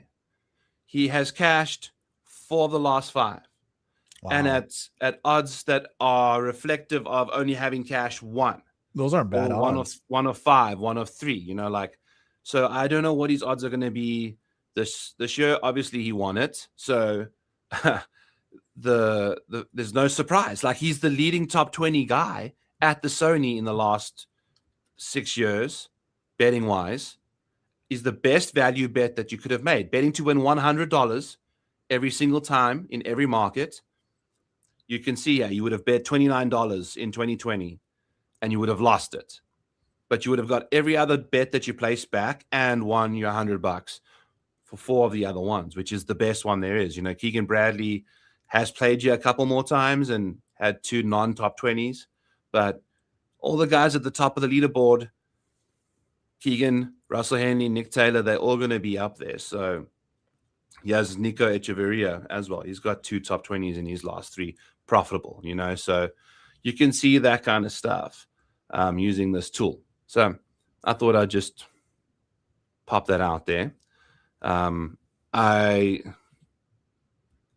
Chris Kirk's interesting, because I don't know if he's like, what is he bringing to the table right now? And of course that he could what does easily the top win. 40 market look like? Do you have a top 40? No. I don't have access to the data. I get this from Data Golf, so okay. They don't have the top 40 numbers for me. I should ask them. That's where I get all my data too, by the way. If anyone's ever asking the validity of my data, it comes from Data Golf. and they're amazing. It's cheap to get the raw data that we get from them. They make it so accessible. And shout out to them. They provided me with, for the micro model, I have the information that goes into the top of this. So to generate how far this drive goes, JJ Spahn is not going to hit every single drive 319 yards. Okay. His average drive is like 8 yards more than average kind of thing. So on this hole, the actual driving distance at Sony is 311 yards. That's the average for everybody or just JJ? It's just the average for the field. Okay. So then it takes this number. I Hold want on, to confirm that. I'm sorry to interrupt you, but I just the field that currently is expected to play. No, are we talking about all historically, fields? like okay. For the last 5 years or whatever at this tournament.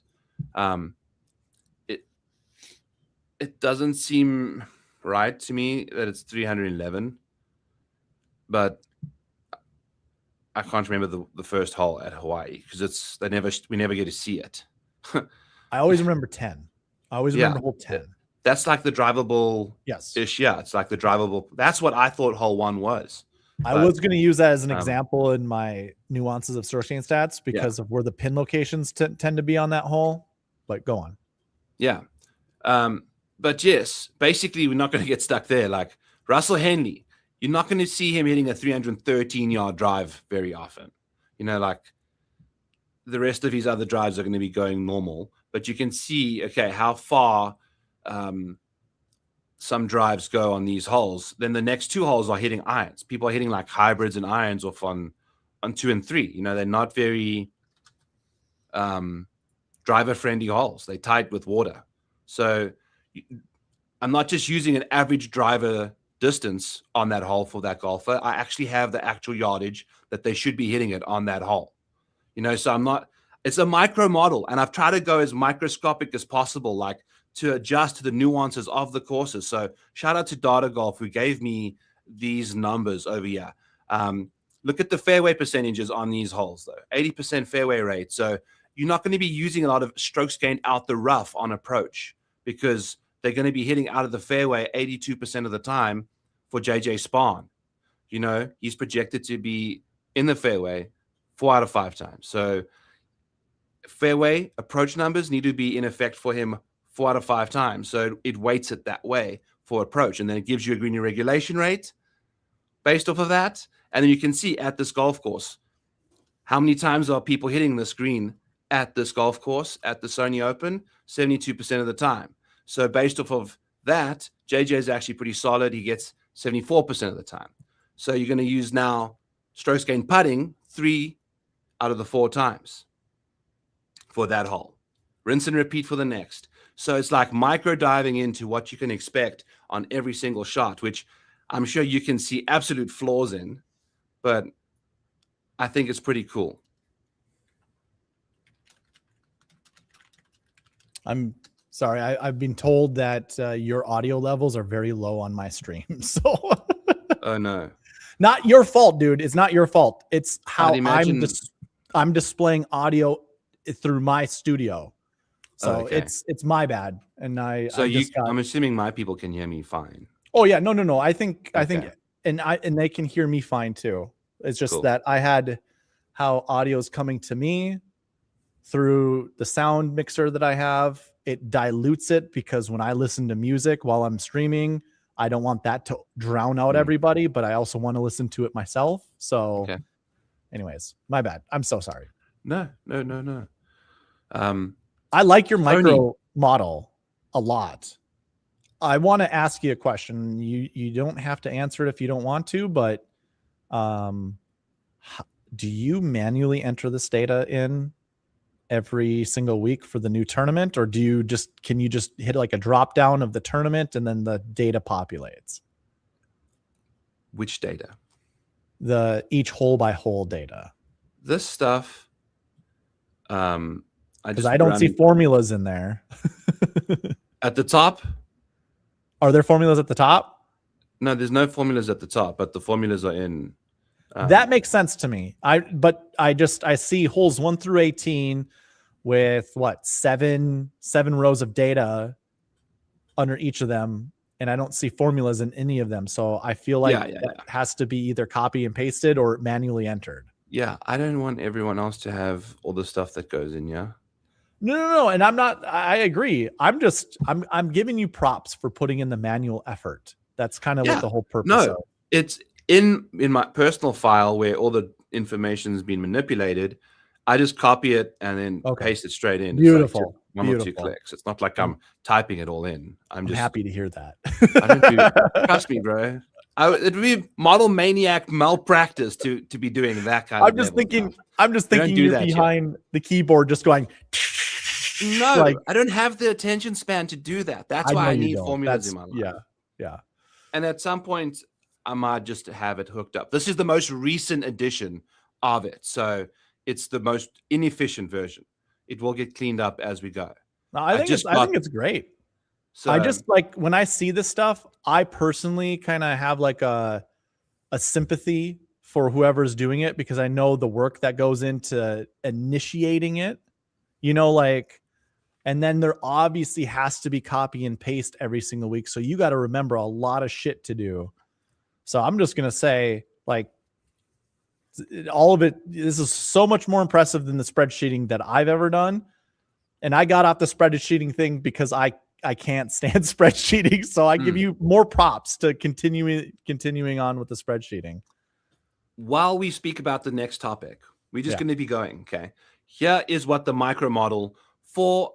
Also, I need Data Golf to update their stuff. I use their query tool to populate this. It saves me a lot of time. Okay. Because I get the information from them and then it goes in here. So I've copy pasted some tournaments where I could find most recent data and like jankily put it together. So there's some people that don't have data. Okay. This is the rough version on a Sunday.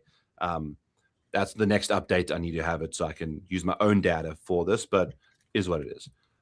This is what the rankings show out for the top couple guys. So you can see what's going on. And it apparently you don't need to be the most accurate driver of the golf ball to make the top of the model. So maybe I might have to adjust some stuff. We shall see. But I want to focus in on column O, Darbo. Okay. Where you were mentioning you don't trust. Did we finish the conversation about 24 to 36 hole rounds? Yeah. Like how I use strokes gained more recently now. I'm not sure if you. Oh, I don't think so. No, not the more recently. Because I mentioned that I was using 2 and 1 year data, sets. Yep. And then I could see watching a person pop up in other people's 24 round models, and then he would win, because golfers get hot. If you can't say that and you don't believe that, and they don't show up on short-term data, you're lying to yourself. You can see it. You can see the trend. There's some majors you need good form coming into majors to succeed. Some you don't. Whatever. Like you can see that you have to be in good control of your golf ball. You have to be getting good results, finishing inside the top 20, whatever. But what I've done here is use okay, the baseline for my metrics is the last 6 months. Then the last 4 months, the last 3 months, and the last 2 months. I'm adding that into the pie each time, and it's prorating the amount of rounds. So it's adding all the rounds that take place and then just prorating it. But I'm layering in less and less old rounds as I go, to kind of give me like a graduated, weighted strokes gain. So it includes the most recent rounds all 4 times, and then at least it's got some decent track record backwards, to give you a baseline. I've heard you talk about this before. You did you start this last year? I can't remember when you started it. More recently. Okay. Because you used to double count things. I don't remember exactly what it was for, but I would agree with you that double counting things, in my opinion, is the right way to go about it. Although there are some people that would kind of advocate not doing that. Yeah. But I agree. I think you should do it. Yeah. You have the most recent rounds in there the most often, but they're not overweighting anything because you've also got several other rounds, layered in there. So these are the guys. Anyone popping up here that you're like, don't think so. Do you? Okay, so you have this ranked by your micro model rank. Yeah. Here's the top. I'll put the top. The top 20 minus 20. Yeah. Okay.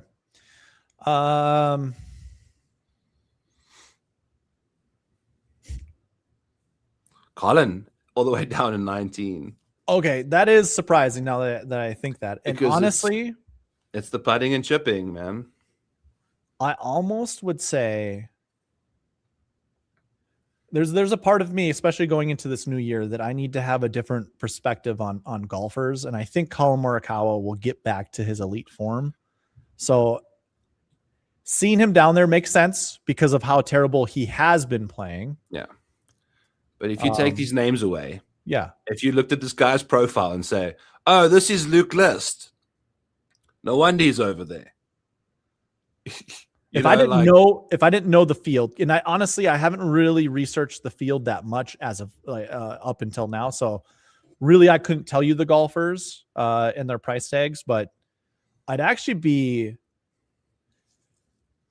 Oh yeah. Okay. So ask me the question you want me to answer. Like, I think you said, are there any golfers here that kind of are like, Yeah. Yeah, Jake Knapp is the only guy that's up there that I'm surprised to see up there, to be honest with you. Like, if I'm just looking at it like a zoomed out level, it's like each one of those golfers seems to be a good fit for the Sony. But I don't know how Jake Knapp is up there. Well, think about it, dude. He's like did he shoot a 59 or a 60? Yeah, he was close. I think he was close, or he did. One of the two. No, I think he either did or he shot a 60. So, like, that's not. I think the Cognizant, PGA National, and Waialae are like identical kind of venues. Is that where he shot his 59? Around the Cognizant. Yeah. Is it? Okay. Yeah. Like, he hits a lot of fairways with those like mini drivers, like a 3-wood. He just hits those little laser beams. Okay. Yeah, he's solid. He's solid. I think he's going to be good. You're right. He did shoot a 59 at the Cognizant. Yeah. He goes nuclear. Round one. Yeah. There's no shock there. Rika Hoey is exciting to me because out of everything, I'm bullish on him so much that I think what changes more is that he loses less strokes. So he gains more strokes chipping and putting compared to last year than he does lose ball striking than he did the year before. You know what I'm saying? Like he regresses positively in the chipping and putting range, and regresses less backwards than his chipping and putting improves. So I think his game gets even better. Which golfer are we talking about? Rico Hoey. Okay, yeah. Rico Hoey. Like Rico Hoey. I'm sorry. With the broomstick now, I think there are like nightmarishly bad putting performances out there prior. I think we can largely ignore his putting, like how bad he has been at putting. Is this year-long data that you have for stroke gain putting? No. The putting data in here is the last 6, 4, 3, 2 months. Oh, I thought he had some good putting rounds in there. He has in the last 3 and 2 months. Like, dude, he would be way down the board if it wasn't more recent. If this was more long-term, Rico's like in the hundreds. Okay. And yeah, that makes sense. I would agree with you. The chipping thing, that like I mentioned this in the nuances of stroking stats. He might not even have chips and lose strokes on chipping. So I don't really care too much about that. The ball striking is where it's at. Off the tee really is where it's at. Off the tee is going to be the best measurement of success, in my opinion, over any of the other stats. And I think his putting will get better, like you said. So Rico at 81, I feel like he's, no, I like him. Let's put it that way. I like him. I also think he's going to be really high owned when it comes to DFS. What is your take on JJ Spawn? I think JJ's a loser still. Like, he won a US Open in just, torrential, like whatever. There's a bit of luck that comes with that. I think you had said this, and I agree with you. And this is kind of contradicts what I just said, is he figured out the diabetic thing. He figured that out, and that was a big plague to his consistency, man. Yeah, just his performances overall. Yeah. And then once he figured it out, like, he had really good performances at Valero. Like, I was looking at his data for Underdog, and I'm kind of a hater of JJ Spawn, and I'm trying to like make the argument against myself, like JJ isn't as bad as you think he is. I just, when someone talks about how their confidence got shook, and like, he just doesn't, I don't know. He just seems like one of those nice guys finish last type of dudes. And like, I just don't. Open champ. It's like, that's something you can't. That's like. But Brian Harman is also the Open champ from last year, and I still think he's a little bitch too. Like, I don't. Like, lightning can strike for anybody, and I think JJ is going to have a negative year. Like, compared to this year, it's going to go backwards. I think last year was like he played tremendously well last year. I can be proven wrong. I just don't see it. Don't see it. To me, it's just, look at what's doing it, man. Like you stated. Do you not agree though that, would you say ball striking, if you clump off the tee and approach together, is a way more accurate measure of a good golfer versus just saying off the tee or just off of approach? Because they could be doing way worse or way better in the other one, but together it's hard to kind of cheat the system. Correct. Right? As a combined metric. In that video that you watched earlier today of me saying stroke gain stats are overrated, I had mentioned when approach is positive and off the tee is positive, that is so much more impressive. So then how can you dislike JJ Spawn? Look at it. It's just telling you. I know, but this is where I'm going to put my hat on that does not like stroke gain stats. This guy could have hit 3 more fairways around and had his positive off the tee. He isn't a positive off the tee career golfer, I don't think. Or if he is, it's like pretty close to 0. And his approach is where he's the most consistent with. Like, he's been known as a good approach golfer. Well, for the first time ever in a while, he gained off the tee in distance because he's Okay. healthy again. Like, look, he went. Look at how he's got stronger. He's literally got stronger. I mean, he's positive off the tee. You can from see VSAT. how his distance has got better and better and better. Now he's gaining distance off the tee, and when you're a better off the tee player, you're a better iron player, and he's always been a good iron player, and it's got better as he's got stronger. Look at his DG points, his cumulative. Yeah. It goes from basically like averaging 14 just a mushroom to 68.6. And that's what I'm saying is he's not that golfer. He's not Scotty Okay. Scheffler, you know, like where did I say this? Context matters. When yes. you agreed earlier, when there's Context been does a matter. gap in something, or when something evident happens and the data changes significantly, you can attribute his change in health to, you know, like you can see. I don't disagree. I mean, he figured that shit out back in 2023. Like he won the Valero, and it was that year he won the Valero where he attributed to figuring out. I'm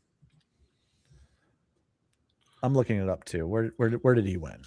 Yeah, 2022. 2022 is when he figured it out. So he's had 3 years. Or 2 years after figuring it out. And had a really good, what's that? Yeah. Yeah. Sorry. Disrespect, So he figured it out at the Valero in 2022. So he had 2022, all of 2022, all of 2023, all of 2024. And from your data golf page that you had up, it's like he didn't perform well then or that year after. He had a spike year. Like he had, I'm not even going to take that away from him. And your context, you know what, Byron, I'm going to just choose a wait and see approach. I'm not going to get too excited by JJ's, his finishes last year. I don't see him as a high caliber golfer, despite how good his 2025 was. I expect regression closer to what he was before.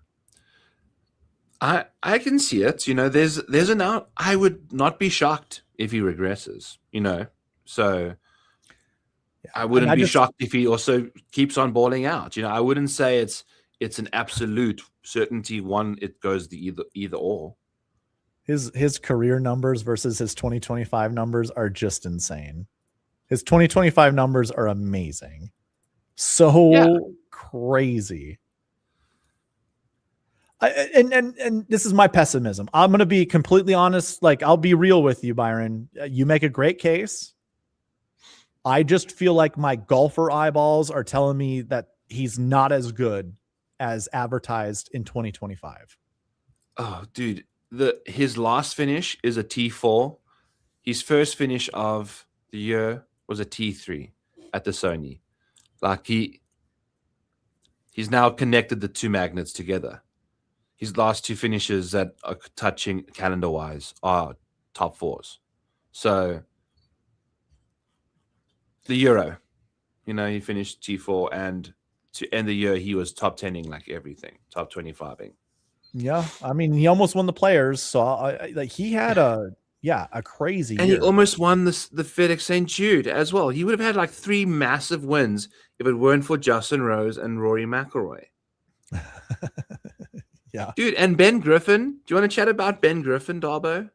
Oh yeah. Do you have negative things to say about Ben Griffin? No, I've got positive things. Okay. Because I'm a fan of Ben Griffin. I think Ben Griffin would have had more wins than Scotty Scheffler if Scotty Scheffler didn't play the 2 tournaments that Ben Griffin played. That's right. Well, I always said this on my podcast. Ben Griffin is the hottest golfer not named Scotty Scheffler. Or no, he was the best golfer not named Scotty Scheffler. Yeah. And that's me putting Ben Griffin into Scotty Scheffler's atmosphere, or close to. If it isn't for Scotty, then yeah, Ben would have been more successful if it wasn't for Scotty, but also Ben was very successful because, to me, he's a more consistent golfer than JJ Spawn. Yeah. So I will answer and say that the person that I'm concerned about the micro model kicking out is Ben Griffin. Oh, okay. Look at He's us. Are only we going to 10. have a little beer bet here, bud? No. I love Ben Griffin. I'm just saying my issue. Remember, I asked you who I disagree with who you disagree with on the model Yeah. was Colin or whatever. I disagree with the model as Ben Griffin being 10. I don't think that Jake Knapp or Gary Woodland or Maverick McNeely, to be honest, should be ahead of him. I can see Hideki, I can see Henley, I can see Spahn and Bradley even, but he needed to be higher. Top 5 for sure. Oh, okay. I got you. So in the pause, okay. I kind of read your, and this is probably just my own personality. Do you think I needed him like 20th? In a pessimistic way. Yes. Yes. I have Ben Griffin winning the US Open at 60-1. Ooh. Because remember, we were talking about how volatile the US Open is for Scotty to win. Yeah. Anyone that's finished inside the top 10 of a major before can win the US Open. Whatever. Yeah. I think you just have to have won a couple times maybe before. Not everyone wins the US Open for the first time ever. Ben Griffin's won a lot of golf tournaments. And he had two top 10 finishes last year in majors. I think, yeah. And I don't like Ben Griffin's swing. That like he's got he looks like a nerd when he swings. He pulls his head, whatever. Like it's a goofy looking golf swing, but it is like my buddy that his name's Tyler. I'll just call him Tyler from up north. Tyler always calls me and goes, "Who the hell is this Ben Griffin guy? That little nerd." And he like calls him like he's like a little bitch. Like, how is he even winning these tournaments? Why is he even as good as he is? It's like, okay, I see the same thing you see. It's a little nerdy dude that's playing golf. He thinks he hits the ball short, and Ben Griffin doesn't hit the ball short. Like Ben Griffin has pretty good distance on him. And it's like, you think he's short because he looks like a little weakling, but he's not a short ball hitter. Yeah. Yeah. It's weird. He's good. Ben Griffin is good. He's good at golf. Yeah, he is. And before he tried to do his accounting, or before he basically gave up on golf, he almost had won the RSM Classic, wasn't it? It was Butterfield. Oh, yeah. It was a fall swing event, but he almost won one of those events. And it's like, he laid up into the water. It was called Bermuda Benny, wasn't he, for a while? Yeah. And the par 5, he hit it in the water off the tee with like an iron. Yeah. He just juiced it into the water somehow. Like, he didn't hit a bad shot. He just like miscalculated. So he would have been a bad accountant. I'm glad he stayed playing golf. Yeah. Also, Bermuda Benny used to be Ben Martin for the longest time until Ben Griffin came along and was a little bit better at golf. Okay. So who's gonna win this tournament, Darbo? Gosh, and I thought about this. I've been kind of thinking about building new tools and updating my cheat sheet just to try to figure out, because I really don't want to do spreadsheets anymore. So I haven't put any of the bucket system stuff together, and I use that pretty heavily to try to figure out who's gonna win. And really, I just kind of, this is in the bucket system.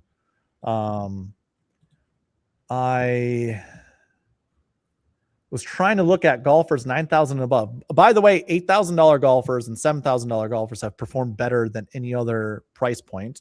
Price is just a baked in number that comes with, it's a ranking. It's a power ranking. So I just wanted to see. Odds. It's like odds. That's correct. Yeah. Everything is baked into these numbers. Yeah. Strokes gained stats, course history, recent form, all that stuff. So I'm trying to think, like, who do I want to anchor my lineups around?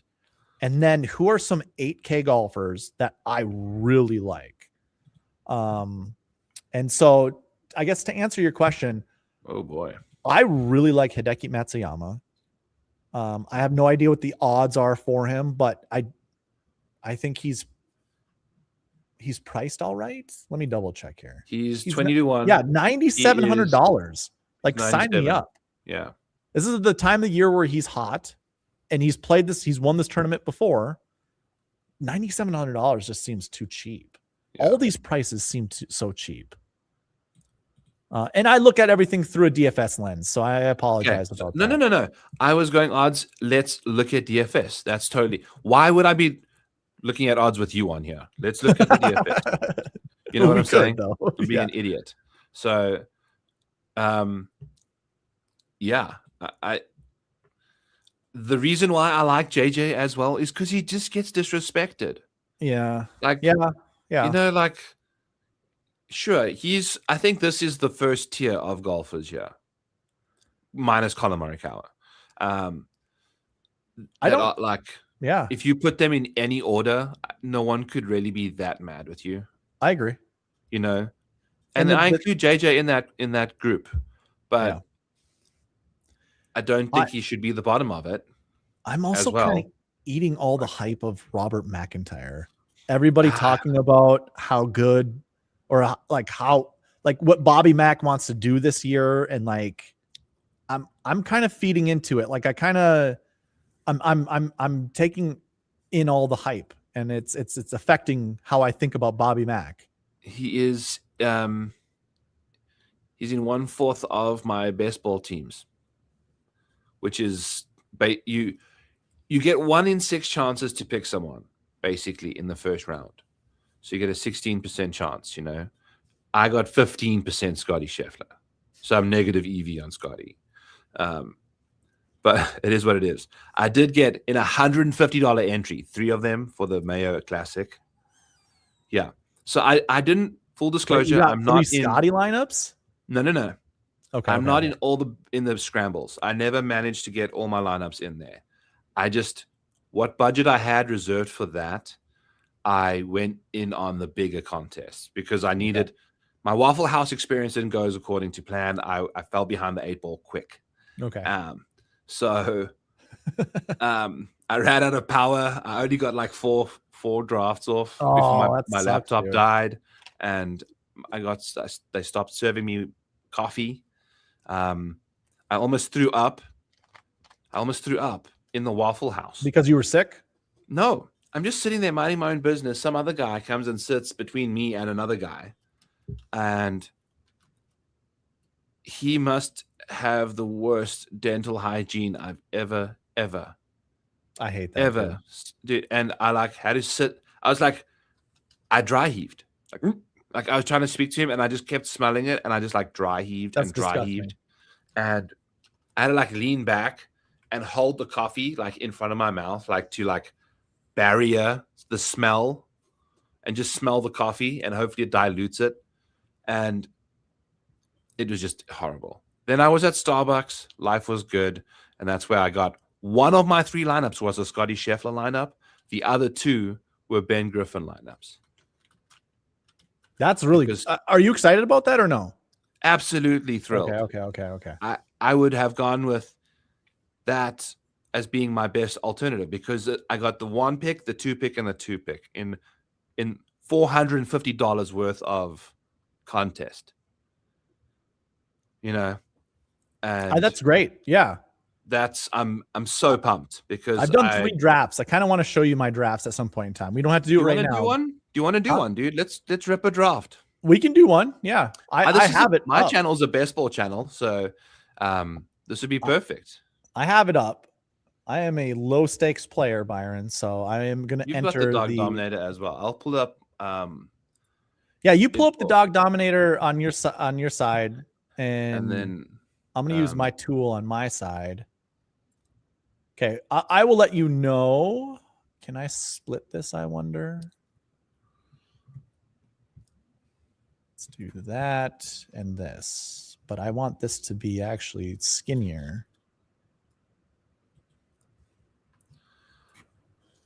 Oh, of course you're using yours. Yes.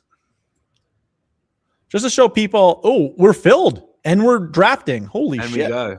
Off we go. Good luck. And damn it, I got sick. Dude, this happens to me a lot. We're going to do a couple drafts, Darbo. We're in with Bryson. He's a fan of both of our channels. Bryson Anderson. Oh, yes, he is. And I've seen him in a couple of ours. The nutty squid. Hey, I'm going to go get a couple more bottles of water. My mouth is parched. All right, buddy. Wheels up and BG Little Neck. What's going on, guys? BG, are you still in the chat? Wheels up says much better. Yeah, how bad was Byron's audio before? And that's my fault, by the way. Totally my fault. We are number 6. So ADP, is my ADP off a little bit? Yeah, Scheffler, Griffin, Burns, those are all still the same. Xander has dropped. Siwoo, Bobby Mack now is up higher. Where's Bobby Mack on mine? 20th? Yeah, I probably should update this. Yeah. I was taking Bobby Mack 3rd. Okay, so I want to talk a little strategy here because I saw that, I forget who it was, Ryan Pohl or maybe that you were talking to. I'm a big fan of Matty Schmid, and I think that guy is going to have a pretty good year this year. I just don't know where he's going to get his win, because I do think he's going to get a win. I think he might get it at. Hey, tell me what you're doing here at the turn. We can start talking about him later. We're going to go draft Matty Schmid. I think I'm going to do Siwoo if he comes to me, and Sungjae. I want Sungjae, and I like Jordan Spieth too. I hate the spot I'm at. Who should I go with? Yeah, we're gonna go Siwoo. How do you feel about Siwoo? I would take JJ Spawn if you haven't drafted too much. I haven't. So okay, we'll go JJ. And who's my Cam next? Young or Sepp Straka? Get someone that's got some high upside. Cam Young does do some good stuff for me. Does Sepp too? Okay, Cam Young actually hits more numbers for me. Let's go. Okay, so we got Cam and JJ in there.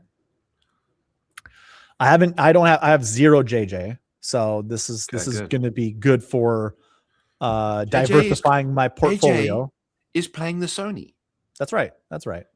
Like, why would you? In a way, I should have. Maybe I should have grabbed another guy that's playing the Sony, right? Yeah. No. I mean, Cam will play other. Maybe Cam plays the Amex and JJ doesn't, or Cam plays the waste management well. Yeah, I could see Cam winning the based off my schedule, we have got every start covered between the two of them, apart from the Cognizant. Okay. If you go JJ Cam, one of them plays in one of the first 6 tournaments. We've got 3 twos where they're playing in the same tournaments. So 3 tournaments they're playing together. Okay. Just so everyone knows, you can change these filters here and do your research while the drafts are happening, just to see if I really wanted to see what event that I need and that I want. Darbo. 2. You're up. Okay. I'm going with Hideki because I've got 0. I got 0 Hideki. Yeah, you can take your guys. Get your guys. I want Hideki, and now I don't really know because Michael Brennan's in 100% of my lineups, and I don't know if I want that much Brennan. I don't have any Nick Taylor. Should I pick Nick Taylor? Yeah. Okay. Yeah, I have 0 Nick Taylor. You have What's that? I also have a lot of Corey Connors because he actually is sneaky good at Valero, Masters, RBC, Sony. Okay. Corey Connors is at the Sony. I'm lacking round 2 and round 3.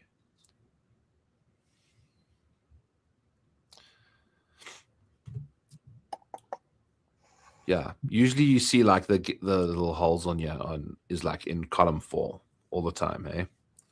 Oh yeah, round 3. Yeah. Round 3 and round 4. Always the same ones. Which tournament is that? It's the John Deere and the CJ Cup. Okay. And sometimes the Houston. Oh, I should have kept this. Okay, JJ Spawn, Cameron Young, Hideki Matsuyama, and Nick Taylor. Yep.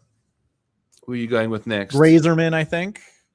If he doesn't go to Live, he's a great option, but he's not in the Sony field. Nico's been fall. It looks like Nico falls. I do like Thorbjornsen as well. Nico. Take Thorbjornsen is not in the Sony. Nico is. Nico just got taken. Oh God. Is I kind of want Henley there and Matt Fitzpatrick? Okay, I'll go with Matt Fitzpatrick. I can Okay. dig that. And Henley, take Henley. Is he here? Where is? Oh, yeah. Okay. Yeah, those are good picks. I Okay. got no issue with that. Okay, so now we need to go non-signature guys because Non-signature guys. we've got like zero. Maybe Fitz play. Maybe Henley plays the cog. Yeah, Then we get one cog. But I really need to update my ADP because it's the only way that I can find the golfers pretty quickly. And since they're all different now, I have no idea where Matt Fitzpatrick is. he'd probably be way further down. Like he's moved up a lot lately. So I'm still like struggling with round 4 and even like round 3, event 4, as well as event 2 and event 3. Yeah. So it is suggesting that. Mm-hmm. So now it's like Adam Scott, Johnny Kiefer, Keith Mitchell, Matt McCarty, Kevin Yu, those kind of names. What about Sahith? Should I reach for Sahith? He's the same kind of person. He'll fill up all those buckets. Do we really think Grazerman's going to go to live? I don't, but I'm a slut for Grazerman. But it's concerning that he's not at the Sony. He just got taken. So that kind of no, he already got taken. Okay. I also like Chris Goddard. If Billy Horschel's available, take Billy Horschel. Okay, can I actually? Oh, he's right here. Yeah, take him and Christopher Wrighton. Take both of them. You think Wrighton already? He's at the Sony, dude. He's serious. I know. He's serious. He'll be. You're at the turn. You're not going to get him coming back to you. I promise. All right, I do need to get some work here for round 2 and 3. Actually, they do both. I haven't even updated my names. Hold on. Wrighton does that for you. Billy Ho, and I have no idea where Wrighton is. There he is, Christopher Wrighton. Mm-hmm. Okay, we still need more round 2 guys. It looks like, but maybe Wrighton gets too good. I don't know. We got to now go really like certain guys are going to not succeed that much. I do like Max Homa, by the way. I think Max Homa gets another win this year. Yeah. He might even get 2 wins. I bet you Max Homa wins the Farmers. I'm picking Max Homa with my next pick. Yeah, there's a good chance. I'm going to go with him. Who should be after him? Sahith? God, that would be sick. You know what? I'm cool with that. Do you not like it? Yeah. I have a decent, way more than I should Max Homa. I have 0 Kurt Kitayama. Should I get Kurt? No, you need non-signature guys. So Sahith? Yes. This is a far different line. Okay, here's okay. How many picks do I have left? That was pick 10. So I've got 2 more picks or 1 more pick? 2 more picks, right? That was round 10. There's 12 rounds for drafts. Yeah. Right? 12. Okay, so this is where I think this is what will separate, and you correct me if I'm wrong, but I think this is what will separate winners from like the people that win the whole thing are these last 2 picks. Yeah. That's why I like Matty Schmid quite a bit. Yep. I think Pearson Coody got taken, right? Yep. I love Pearson Coody even before Pat Mayo started talking about him. Yeah. Oh my God. I like Neil Shipley a lot as well. Ooh. Oh, Pearson Coody's right there. Shh. Yeah. And Neil. Dude, you can go Neil and Pearson. Don't talk about Pearson Coody. And Adam Scott. Adam Scott is basically those guys as well. You think Adam Scott's going to do anything? He's at the Sony already. He's not playing in Dubai. He knows what's at stake this season, dude. Like, he's at the Sony. I think he's going to play a lot. He just got taken. He just got taken. So I'm going to run this clock down a little bit. Pick Pearson Coody. I'll put him in my queue. Yeah, start him good. And then who else? Are we going with Adam Scott? Go Hao Tong Lee. Hao Tong Lee. Oh my God, I can't do Hao Tong Lee. Hao Tong Lee's at the Sony as well. He's in all 4 majors because of his Open Lot Championship last year. Okay. So that's a All good right, man. sell. I'll diversify it this way because I don't think a lot of people are going to be picking Haotong Li.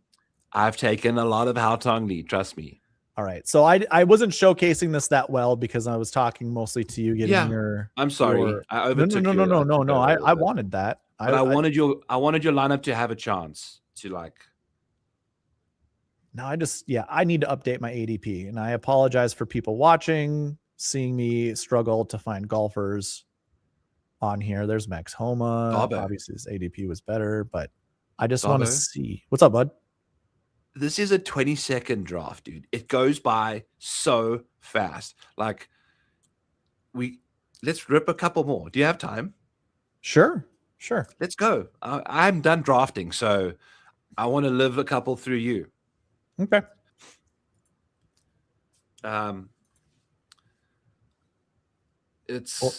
We'll enter another one. Yeah, because I want the number 1 pick. I have 0 Scotty Scheffler lineups. Let's make a pact that we're not going to go. We're not going to log off until we get the Scotty draft. I don't know if I have that much funds, but yeah, we can go until my funds. How much do you have? Well, I had 59 before the last draft. I should only have 49, so I have no idea how that number didn't go down unless I had a free play or something. There we go. Pick 6 again. Jesus Christ. God damn.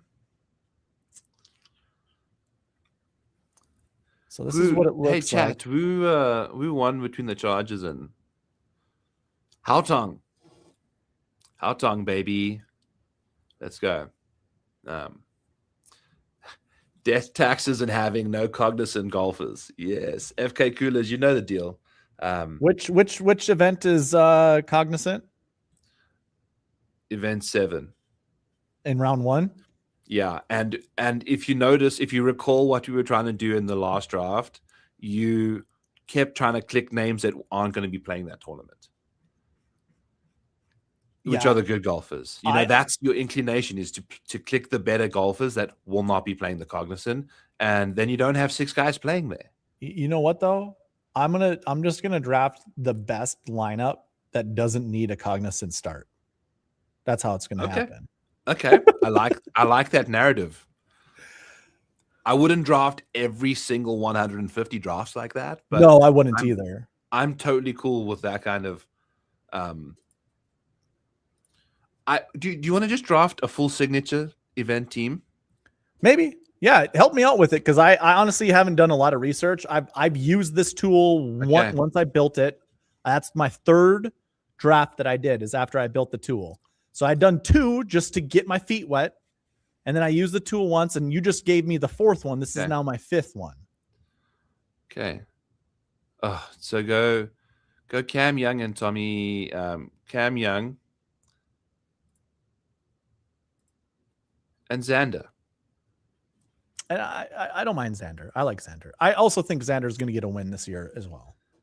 I actually think Xander is going to win the American Express. I'm going to filter on the Dog Dominator and find signature event guys playing in the Sony, and we'll just hunt those guys down. Okay.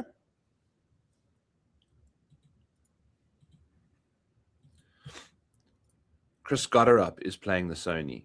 Love it. I like Chris Gotterup. Michael Kim playing the Sony. Jacob Bridgman, Ryan Gerard, Sam Stevens. There's a lot of guys. We can got them. I wouldn't mind some Sam Stevens in my life. I'm not a huge fan of Ryan Gerard. I can diversify my portfolio just because, but I don't really like them. It really sucks being the 6th pick or the 5th pick. It sucks. But it makes you kind of draft unique lineups. But for me, the people who are drafting first, I mean, good God, Byron, in one of my drafts, someone got Scotty, then Tommy, and Rory. And pick 1, 2, and 3. And don't get me wrong, they might not play a lot of events compared to the other people, but their quality of events are going to be so much better than anyone else's. You just build. I did a couple. I have a lot of those. And it's a lot of those. How is that? I mean, good God, don't get me. It's the 3 best golfers on tour. Yes, no How would you shit. not? How would you not It's want them on the same team? yeah, but I don't get to draft them because I'm usually these late picks. My best pick was pick 4. Pick 4. Okay, so I would take Corey Connors and Nick Taylor. Okay. Yeah, and I don't even think I have any Corey Connors. I'm picking Michael Brennan at this point. He's not a signature event guy. Yeah. I think he's going to play himself into the signature He will. events. He will. He's also playing the RBC, by the way, and the Masters. Okay. Which not a lot of people I am a play. slut for Michael Brennan. Good. You should be, Cameron. Huge Yeah. slut. He's one of my top exposure guys in my screenshots. Like 20% of him. Okay. I'm also with you with Jordan Spieth, by the way. I think Jordan Spieth is a great. Yeah. I didn't notice how many events that he typically plays in round 1. Like it's what's. Yeah. I don't even remember what I had. It was like 6 events. He will play the Texas events as well. Yeah. Like even if he is playing signatures, he'll get you CJ Cup. He'll get you Houston. I also think Billy Ho is a good choice too. And you had mentioned this on Twitter that he's my highest looking to play exposed 11 guy. to 12 like straight rounds or whatever, or straight events. He's going to be playing every single non-signature event because he's a Florida man, but he probably wouldn't play as much early if he wasn't in the signatures already. So he's trying to play into the signatures. And it doesn't matter if he plays the signatures. He says he's going to be playing at least 10 to 11 to 12 straight because he wants to play the hometown events. What am I doing here? This is weird. Do I go take with a Russell again? Henley and Fitzpatrick again? Okay. Those are like top 10 golfers in the world. I think Fitzpatrick is going to be insane. And I think Henley's been Henley for his whole career. Like Henley's a signature event guy playing the Sony. We know that. So you're guaranteeing that start right now. But just as a quality golfer, like Henley in the echelon of golfers, if you put them in tiers, if I put like Scotty at A+, Rory at A+, Xander, he's floating on A+. He's probably an A. I'd put Russell Henley in an A. He's an A-tier golfer for me. I think Russell Henley had the 3rd most top 10s on PGA Tour last year. And even if you go back his whole career, the guy is a stud. Yeah. Now, he was a little bitch in the Ryder Cup. Yeah, he was. Can't fucking leave putts short. Jesus, man. Good God. No, that's his mojo, though. But I respect his grind. I respect his consistency. Yeah. It is what it is, though. Okay, so we need a Farmers. We've only got one Farmers projected start, and that's in the form of Xander. Yeah. Well, hold on. I haven't put in Henley and Fitzpatrick, but you're telling me that those guys aren't. Yeah, I'm plugging in as we go. So okay. Next up, we're going to be probably looking at like a Chris Gotterup. I'm cool with that, man. Give me Gotterup. Chris Gotterup and Keegan Bradley. Is Akshay Bhatia playing in the Farmers?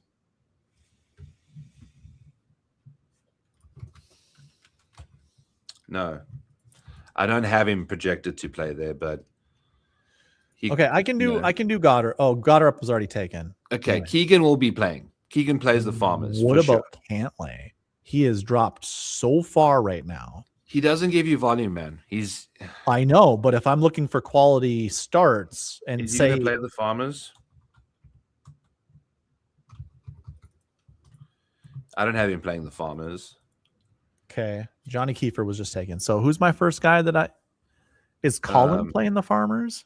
No, Keegan. Go with Keegan. Okay. And now I know you want me to pick Wrighton or Kitayama. Go with Kitayama. Where's Kitayama? There we go. Oh my god. Yeah, I need to update this. This is awful. I can also choose this. It's fine. and You're just- navigating it fine. Okay, so Keegan.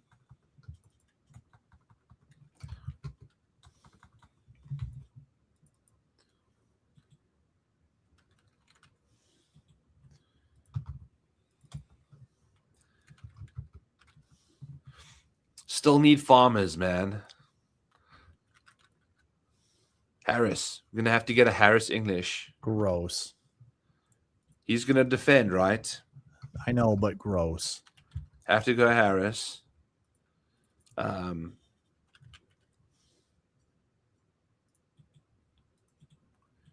If you want to do Daniel Berger, Shane Lowry. Do you think Shane Lowry plays the Farmers? There's a good chance he does. Gerard. We covered everywhere else. Stevens. Stevens was already taken. Yeah, he's taken. Is there a search on here? Can I search? I think Gerard's ADP is 27. It's long gone. I think Max Homa. I like Max Homa.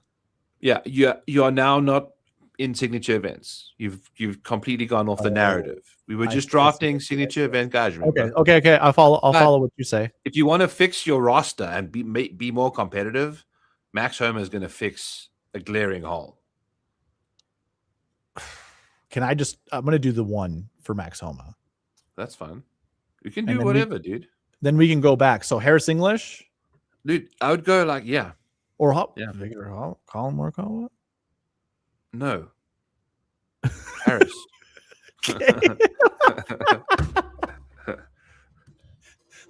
The disappointment in your no. No. Are you stupid or something? Okay. Good. So, do you think Bud Colley? Do you think Shane Lowry? And do you think Ryan Fox? Do you think Daniel Berger play the Cognizant? Because the Cognizant is amidst Pebble, Genesis, Cognizant, API players. So you're going to be playing the Cognizant means you're playing 5 in a row. And that means that you either... I think Bud Colley plays that for sure. Yeah, I think Daniel Berger, and I think Lowry has to play. Oh, and I think Berger does too. Oh, I like Berger. If Berger can come back to me, and Lowry, I don't mind Lowry either. You can still get Berger and Lowry in this draft. Okay. So let's tee those guys up. In my Dog Dominator, I don't have them projected to play those tournaments, but get out of there. Berger, and what about like Tom Hoagie? Do you think he plays? Do you think Lucas Oh Glover man, plays? that's oh boy, that's difficult. If he does, I don't think he plays well. Well, you're just trying to get someone to show up to get you 2 rounds at this point, because everything else is like loaded up. You see your apart. Byron? Yeah. I was just about to say, if Victor Hovland doesn't get taken, it's hard not to play Victor. Just the numbers game with him? Yeah, that's fine. Same with Colin Morikawa. If he doesn't get taken by this guy, why wouldn't I at this point? You know? Take Marco Penge, dude.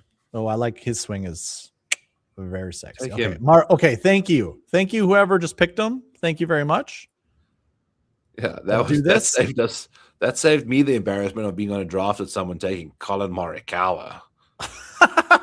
Yeah, okay, pal. If you've been best ball drafting with me, you know that. Penge was taken and Berger. Do we think Berger will play Farmers too? Or is that not his course? Holy shit. Berger Look at the numbers that I have here. 3 for Cognizant. I have Berger playing the Farmers. What is this? What are these events? Hold on. I can just click. What is this event? No, never mind. Oh, that's hold on. Byron Nelson and the John Deere. Yeah. Byron Nelson, John Deere, and CJ Cup. Sorry. And Wow. Houston. I mean, I don't mind these 10s. This gives me better, gives me better chances of getting top 10s and whatever, getting me more. Yeah, but I mean, you're missing out on like 60, 70 points if you're not starting somebody in a spot.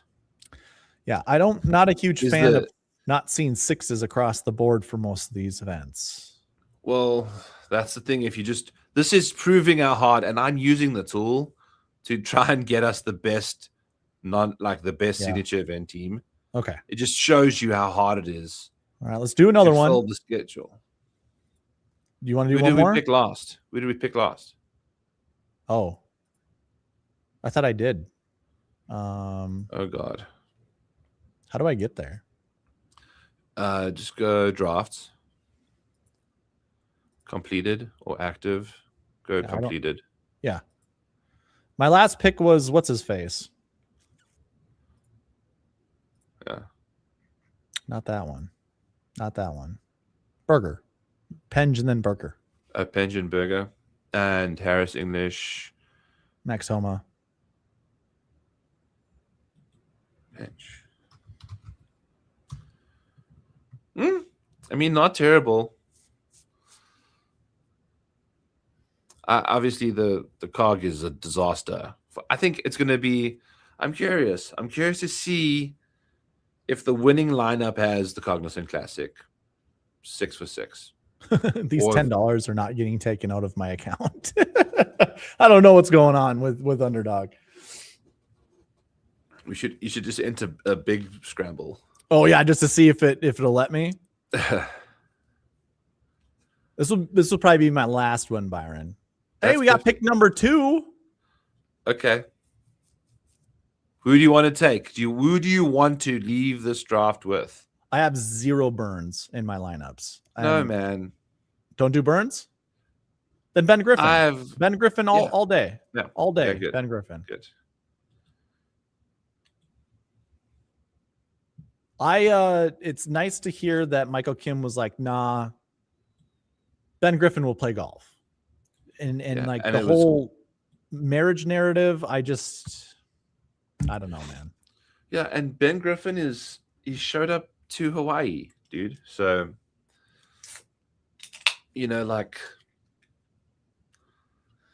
Logan in chat goes, what about Suber? Jackson Suber. All right, so let's see. Ben Griffin will be my first pick. So we go Griffin. I can't see. Oh, feel bad taking all of Byron's guys. No, what I ended up having to do was just using the exposure setting and hitting yes. And on that, so people like JJ Spawn would get ranked way past where I could draft him. And then I'd have to take Colin. I was puking in my mouth in round 6 taking Patrick Cantley in the Waffle House. Bryson's in all of these. Damn, dude. Yeah, the man's a sicko. Oh, Jasta, you just put him on the screen, didn't you? Yeah. Yeah. Okay. I didn't connect the dots there, but yeah, he's in the draft too. Mm-hmm. That's the problem. I might have to take the hit financially selling the Dog Dominator just so I can get a couple drafts in without my people vulturing me with death by 1,000 drafts. That's where you put in your hidden ranks that you haven't told everybody about. And then that's where you... Yeah. I also don't want to send my people down the wrong road either. Because it's it's easier to trust somebody if they're using their own rankings. Okay, so we can't talk about who we want to pick because Josta's going to pick them. He can. Well, I kind of have an idea of the 2 guys I want to pick. So we've gone Griffin. Who are you thinking? Oh, he picked Michael Kim.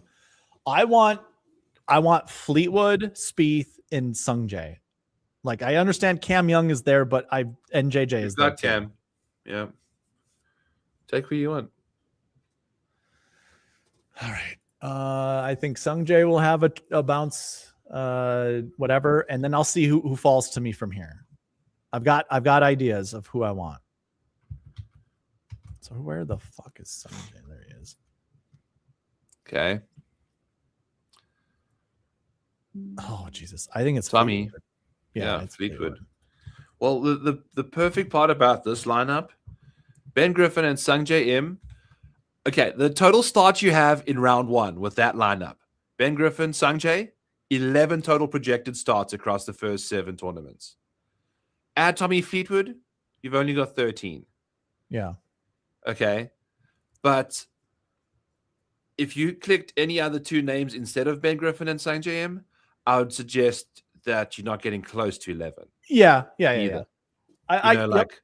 So that's how you want to build Tommy Fleetwood lineups, is with 2 other big studs playing early. Okay. I call him Sungjae a stud, volume. I think Sungjae is going to have. I mean, he played probably the worst golf he could have played. So bad. But he still had decent finishes. You know, like he still had decent results for because playing. He was the best strokes gainer around the greens because of how many opportunities he had to gain strokes there. Right. But he's also good around the greens. And if we wanted to frame that in a different way, the boy could have been firing at pins and just missing his mark. What happens if he's finally on track? Like now those become birdie looks instead of chips. Okay, coming up.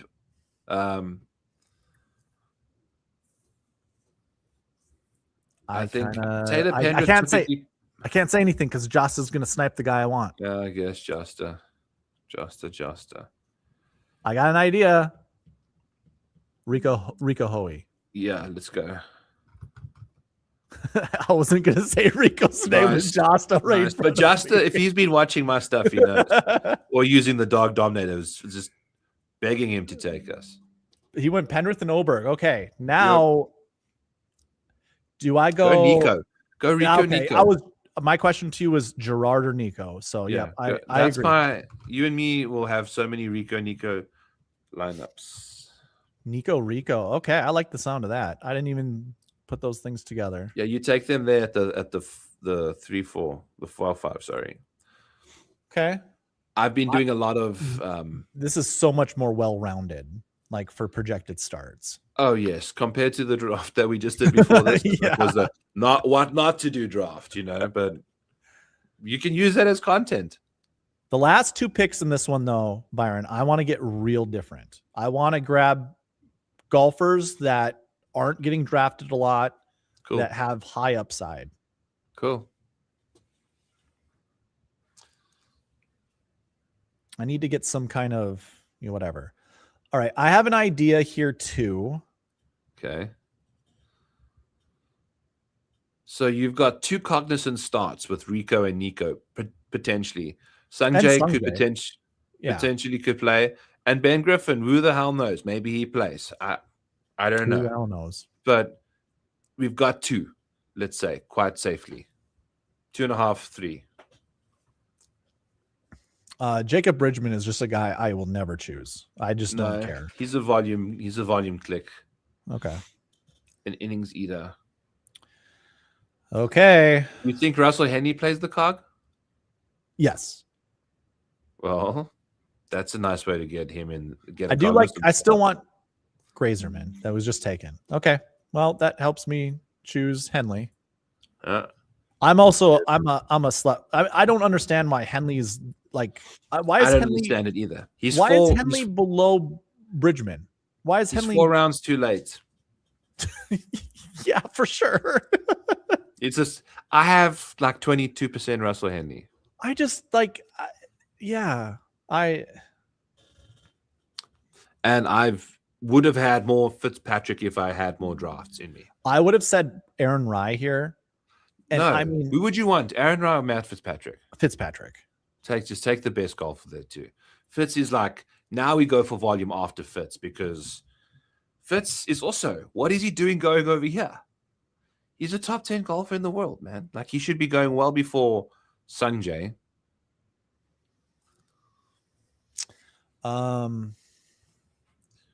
Again, I don't want players getting sniped from me, but I've got 2 golfers in mind. Bro. What's that? Okay, baseball, bro. I want Goddard up.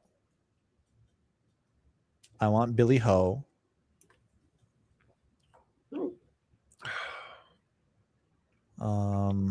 I could also do Norin. Do you have Norin projected to play the cog? I have Norin projected to play different schedules when I drafted different periods of time. I don't know exactly what he's going to do. He's 12th in the world. He could play only signatures and majors. Yeah, He's not in the Sony. He was hurt last year, wasn't he? Wasn't he like? Yeah, he was hurt. But he's so high in the world that it would take a long time to fall out of the top 30. And he's getting so many opportunities to play. If he plays well, he'll stay in the signatures. I don't know how many other events he plays. Okay. I'm going to let Norin drop to me if he gets past Endus. This pick for me is going to be Goddard, though. Yeah. I think Goddard's a stud. You see, he's your 7th. Norin did not drop to me like I was hoping he would. How do you got 6? Now I'd go Billy Horschel. Yes.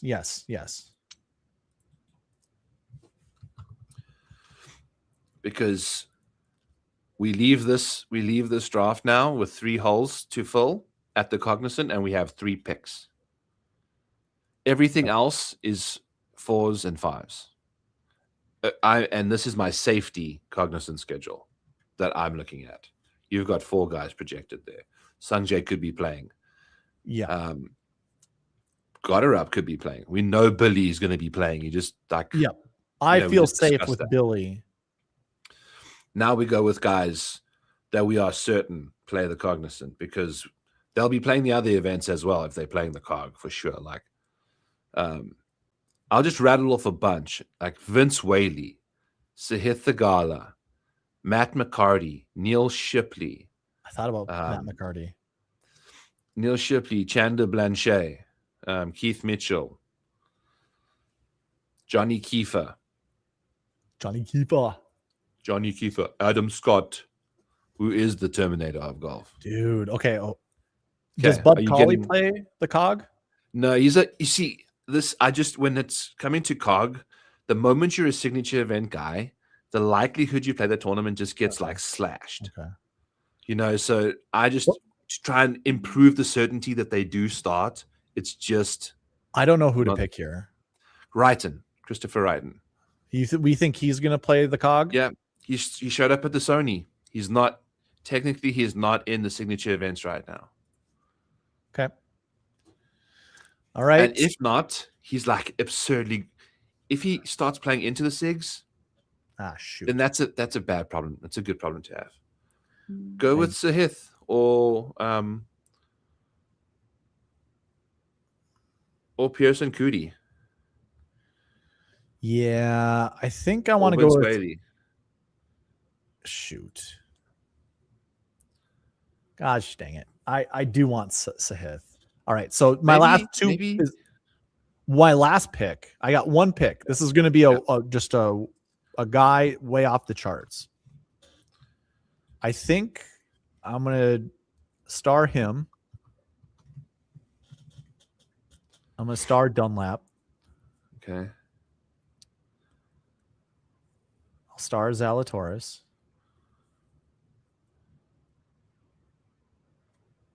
I'm going to star Thorbjorn Olsen. Yeah.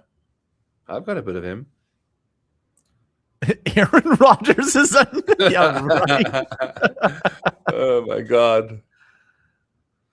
I mean, Zach Johnson could be playing. No. Like Ben Coles, maybe, because he might win Bahamas. At least do decent at like the American Express or Ben Coles is actually playing the Bahamas right now.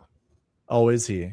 I think you're scrolling too far now. Christo Lamprecht is someone that would play. Toasty? Alejandro Toasty? Yeah, I actually don't hate it. I really don't hate seconds. it, but I don't. If I had 2 picks that I was using, I mean, take Matty Schmidt, dude. Yeah, I'll do Matty. Chris Ventura too. Like just a speculative play. Priority wise, though, like he's not going to be playing a lot of tournaments. I don't think. Okay. What happens if you click his name instead of? Well, I screwed this up, so I don't have a way to make or to see what that is. Okay. Boom. All right, man. That was fun. Yeah, it was. I would. Do you want to like do this for like signature events? Yeah, we can do this. On just. Oh, there we go. Nice. Let us know in the comments. We need to know from you guys if you want to. I mean, I'd be a lot more fun on Sundays to do.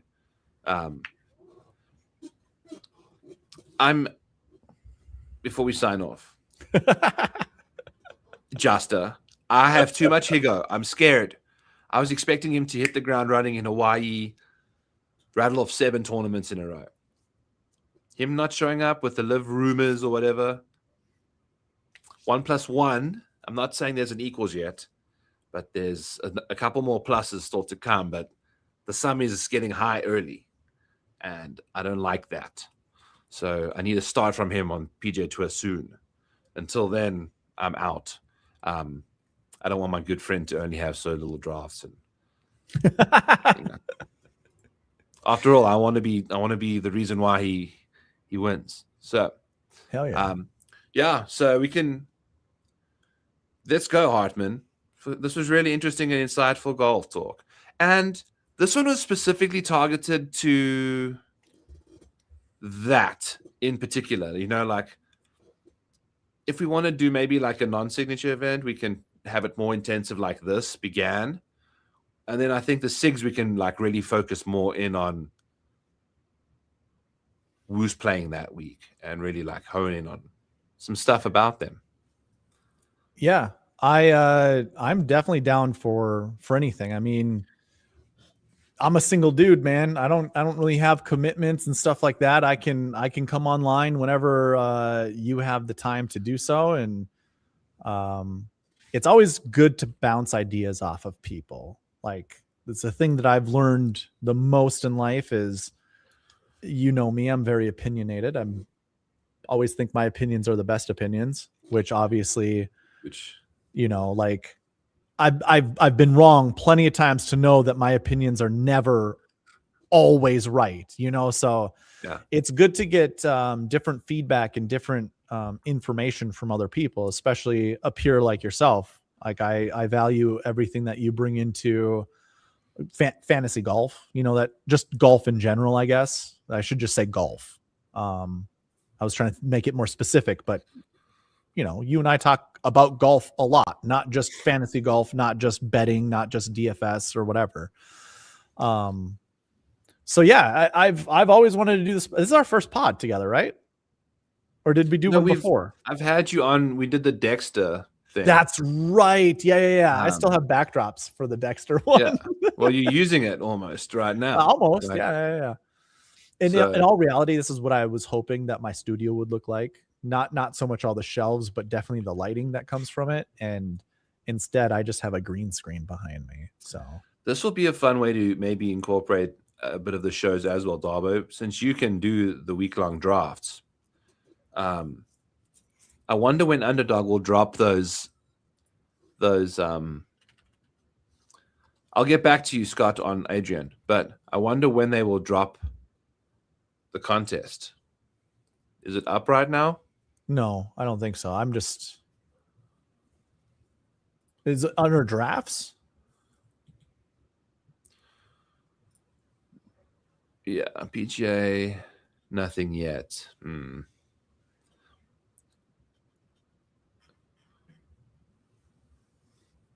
Nothing yet. We'll see.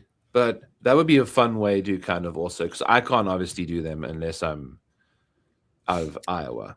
So we can try and figure. I will have DK draft rankings for you guys. You know, part of my Model Maniac Patreon for you. So we can absolutely help you with that for sure. I know Eric's got awesome, you know, sweet spots, DFS round by round stuff that you can use for Showdown as well. Not a lot of people have those kind of things out there. So check out all our stuff. And before we sign off, I am migrating off of spreadsheets. Like I might have to do it for the Sony, but I plan to get off of those things this year and early. Like, so I actually have different ideas of what to do with streaming. I kind of want to go over small videos to go over course and tournament stuff, and then just really just get into strategy. So, strategies can be anytime. I mean, if you wanted to do like a course and tournament preview at some point in time, I know you used to do Sunday streams. I don't know how frequent you were able to do it last year, but I know you were doing it before kind of not doing it. I think I needed a partner to keep me committed to some sort of thing. And also I just didn't want to commit to stuff in the year in the beginning with a new kid. I didn't want to overcommit to stuff and then have stuff drop off. I wanted to keep providing what I started the year with, and I did a good job doing that. So now at least I know what I'm expecting. We are not pregnant right now. I got 9 months of the same kind of stuff going on. Okay, so plus, so let's take advantage of that for a little bit, and then I'm down for Sundays now, so that'll be fun. Okay. And I found a way that I was working on today to update. So what I'll plan to have is when the alpha list comes out on Fridays, I figured out a way to be able to plug that into my database instantly. Dude, if you need to make that downloadable. Was that? You need to make that downloadable somehow. Yeah. Well, I think like all my stuff technically is downloadable. Like honestly, that you'll be able to scrape. You should be able to scrape from my. I haven't told anybody how to do it, but I'm pretty sure you can. Okay. And then, so I will have a next week's cheat sheet to go along with this week's cheat sheet. So we would be able to do advanced or like by 3 days. We'll have 3 days of research before DK pricing comes out. So Friday, Saturday, Sunday, my site will be updated with a next week cheat sheet that will have the players in there without their salaries, obviously, because we don't have salaries. But it will have their strokes gain data leading into the event. I plan to provide everything that you've seen on my cheat sheet before. So it'll be season long strokes gain data, last 7 weeks of strokes gain data. Because I'm a big proponent of time versus rounds. You can have the average salary from prior years at that event. True. I almost would. You should have an option for that for like the run up to the before. What would be better is trying to figure out, like trying to project our own salaries. Yes. Yeah. Because that seems pretty easy. I mean, like Chad Eckert did it, and he was somewhat accurate with it. And he's not a big data guy like you and I. It's hard to do it. I bet you spent more time than you think, though. Because for sure. Yeah. And he probably. I tried to do ownership and trying to find a formula for ownership. Gets you to some spots correctly, but there are certain instances where you just know humans and degenerates and people click buttons sometimes. So I went back to the Farmers Insurance Open last year where you said Scotty doesn't know how to chip. And I was listening to people talk about that tournament, and they were projecting Scotty Scheffler's ownership. And they thought like Pat Mayo and Tambo talked about it. And they thought that one of them thought Scotty's ownership was going to be like 50%, 40, 50%. He came in at 20%. Yeah. And Rory came in with 40%. It was the reversed groupthink. It just right. We did ourselves in. Right. So it doesn't seem like you really need to get the projected ownership. I mean, there's probably some golfers we all know are going to get a lot of ownership that you can kind of predict. Dude, and that was for a week long. Yeah. Now imagine what people are doing when they just overreacting to one fucking round of golf. Yeah. Where you've showed the complete misdirection that they can like take you down on. I think. Thoughts on Adrian Sadier? Eric Darbo. Sadier. My thoughts of him are this. I've seen him in DraftKings rosters before, and that's all I know of him. That's it, Byron. So it's me being dramatic for no reason. I really don't know much about Adrian. I don't think I even have him. Sadier. Oh, I'm on. I couldn't tell you if he's French. It sounds like he's a French guy. Yep, he's a French guy. 5'11", 33 years old. That took painfully long. All right, Top 10 in the 2025 DP World Tour. You know, I think he's starting at the Sony.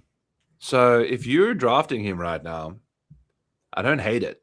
You know, he's 74th in the world. He could make his way into a couple majors. He's obviously a good golfer. Let me zoom in a little more here.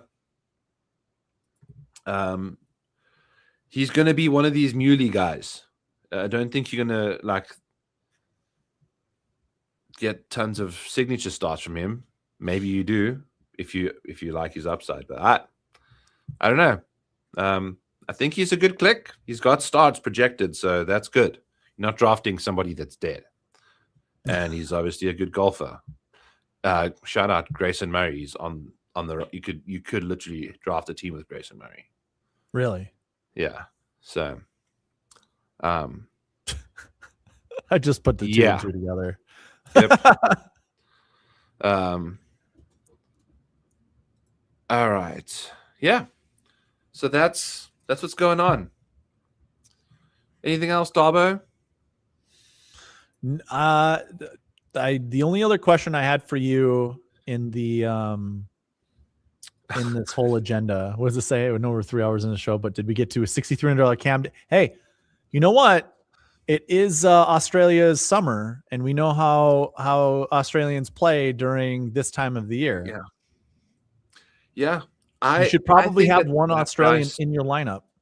At that price, those guys. Tom Hoagie. Who was I on with the other day? Where we saw Tom Hoagie was the leader of first rounds on Hawaii for both starts. At the Century and the Sony. First round leader. That is very interesting. That is super interesting. So here, I want to look at something real quick. My internet or something is happening where it's really slow. Can you hear me all right? Yeah, I can hear you. Okay. Maybe I need to refresh. Yeah. So I was going to look at again, I look at salaries because it's a power ranking.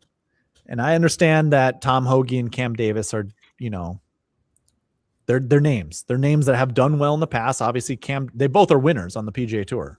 Yeah. I don't have issues with it, but I'll tell you one thing, being that low of a price.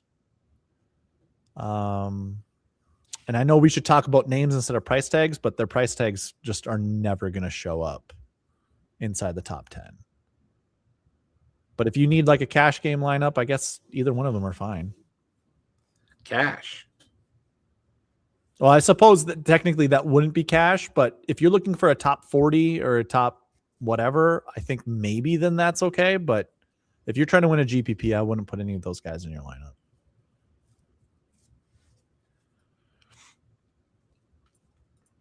Yeah, my Power BI is not very happy with me right now. Okay.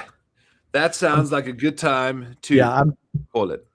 Yeah, I can't give any data or information. That's what I've been trying to do. I don't know if you see that in the background of me clicking through my pages. I'm seeing it's still very white there. That looks whiter than it's not doing the things that I need it to do right now. So yeah, 3 hours into it. This is very common for you and I, trying to outpace each other for how long we can be on stream for. But so we do it together. That's right. Yeah, that way I don't have to watch you for 4 hours. You watch me for 4 hours. We get to be on this together for 4 hours. you get to watch us for 4 hours. So we That's appreciate you guys so much. This was the first time we did this. It was a great time. We probably do it again. It was a good And time. I'm glad doing that it. we were able to dual stream this, you and I. Like, I wasn't Yeah. sure it was going to work out, but I wish we could. Maybe there's a setting that we can get the comments coming through both somehow, so we can see, or at least you can share. I'll look into it. Yeah. I imagine I'd have to be on StreamYard as well, but I don't think we both can be logged into StreamYard as it's happening. We can figure it out when we're off air. We're building some momentum to sign off there until we go. Yeah, hell yeah, man. Absolutely. But if we wait another 15 seconds, yeah, you're looking at the time. we eclipse our first Hey, team hold as on. a dual team. Hey, to get back to what he said about, okay, Grayson Murray won it in 2024 being $6,200. So Happy that sounds 3 like hours to that looks you like a all, Cam Mr. Davis Coach. or Tom Hoagie right there. I mean, Yes, you know, yes, no, they will be in your team. So yeah, that's yeah, good to go. Awesome stuff. 3 hour mark. We appreciate all you sickos. Hit the like, hit the subscribe to Back Nine Bets on YouTube, at Sweet Spot DFS on YouTube, at the Model Maniac on Twitter, at Sweet Spot DFS on Twitter. Let's have a great Sony. Yes. It's the new year. We got golf, I'm baby. excited. I'm pumped. We'll have shows wait. for you on. I'll have Fantasy Golf Degenerate show on Monday night. It'll come out after me and Kenny record tomorrow. Then Darbo and I have shows on Tuesday nights on our respective channels. I've got my show. It's going to be at 12 Eastern. Okay. Over lunchtime. You're going to be on 12? I'm going to save the Tuesday afternoon to be open because I'm I a hope dad you do now. more pods on your channel. Like, it's cool I'm to gonna see try. you. It's cool to see you on Pat Mayo on that channel, but I want to see your channel. Again, that is why I'm doing the Mayo thing when I know I can in the middle of the day. Yeah.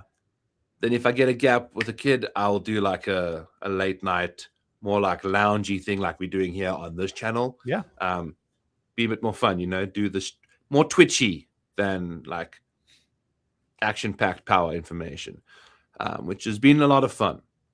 And you do a great job with your stuff too. So continue to plug everything else for us as we get the hell out of here. Yeah. So one thing to look out for, sweetspotdfs.com. I shouldn't say mastered, but I know enough information on Power BI to build some really good tools. I was thinking about building a one and done tool, but really the Underdog tool can serve as a one and done tool because it's going to do everything that I want a one and done tool to do. And I intend to have that out. If I do, okay, I'll say this. I am still going to create a one and done tool, and I will have that out before the beginning of the Sony Open. I hope to have it out by Tuesday. I can't absolutely make that promise, but I want to have a one and done tool for people to pick golfers, that would make sense to pick golfers at certain tournaments. Somewhere down the road, I will have an optimizer on the website. It'll currently still have to be through spreadsheet. That's the only spreadsheeting that I'm going to do. And just look for more, like, just better and updated tools on sweetspotdfs.com. I'm excited for it. I think this is going to be a big year. I think for followers of both of our channels and for the tools that we produce, that we create. I will fully admit that my enthusiasm towards creating Power BI stuff has waned after seeing what you've got up to, because I know that anything I'm putting out is not nearly as good as your stuff. And it's kind of similarly that what we're trying to do. Maybe one day your stuff is part of my stuff and our stuff is together stuff. And yeah, you never know. So I'm kind of just letting you run off into the distance with this one, because if there's a person to collab with, it would be you, Byron. I don't trust many people, but I trust you. This was weird because I felt like this went really well. Like, yeah. So, oh yeah. It's something to look out for everybody else. Beautiful. I get Skylar coming in the chat just now. Yo, what's up? We're back. All right, we're back. Just rewind 3 hours. Yeah, watch you'll us be on good to go. replay. Watch it on replay. All right. Awesome stuff, friends. Catch you soon. Yep. See you later, Byron. Peace.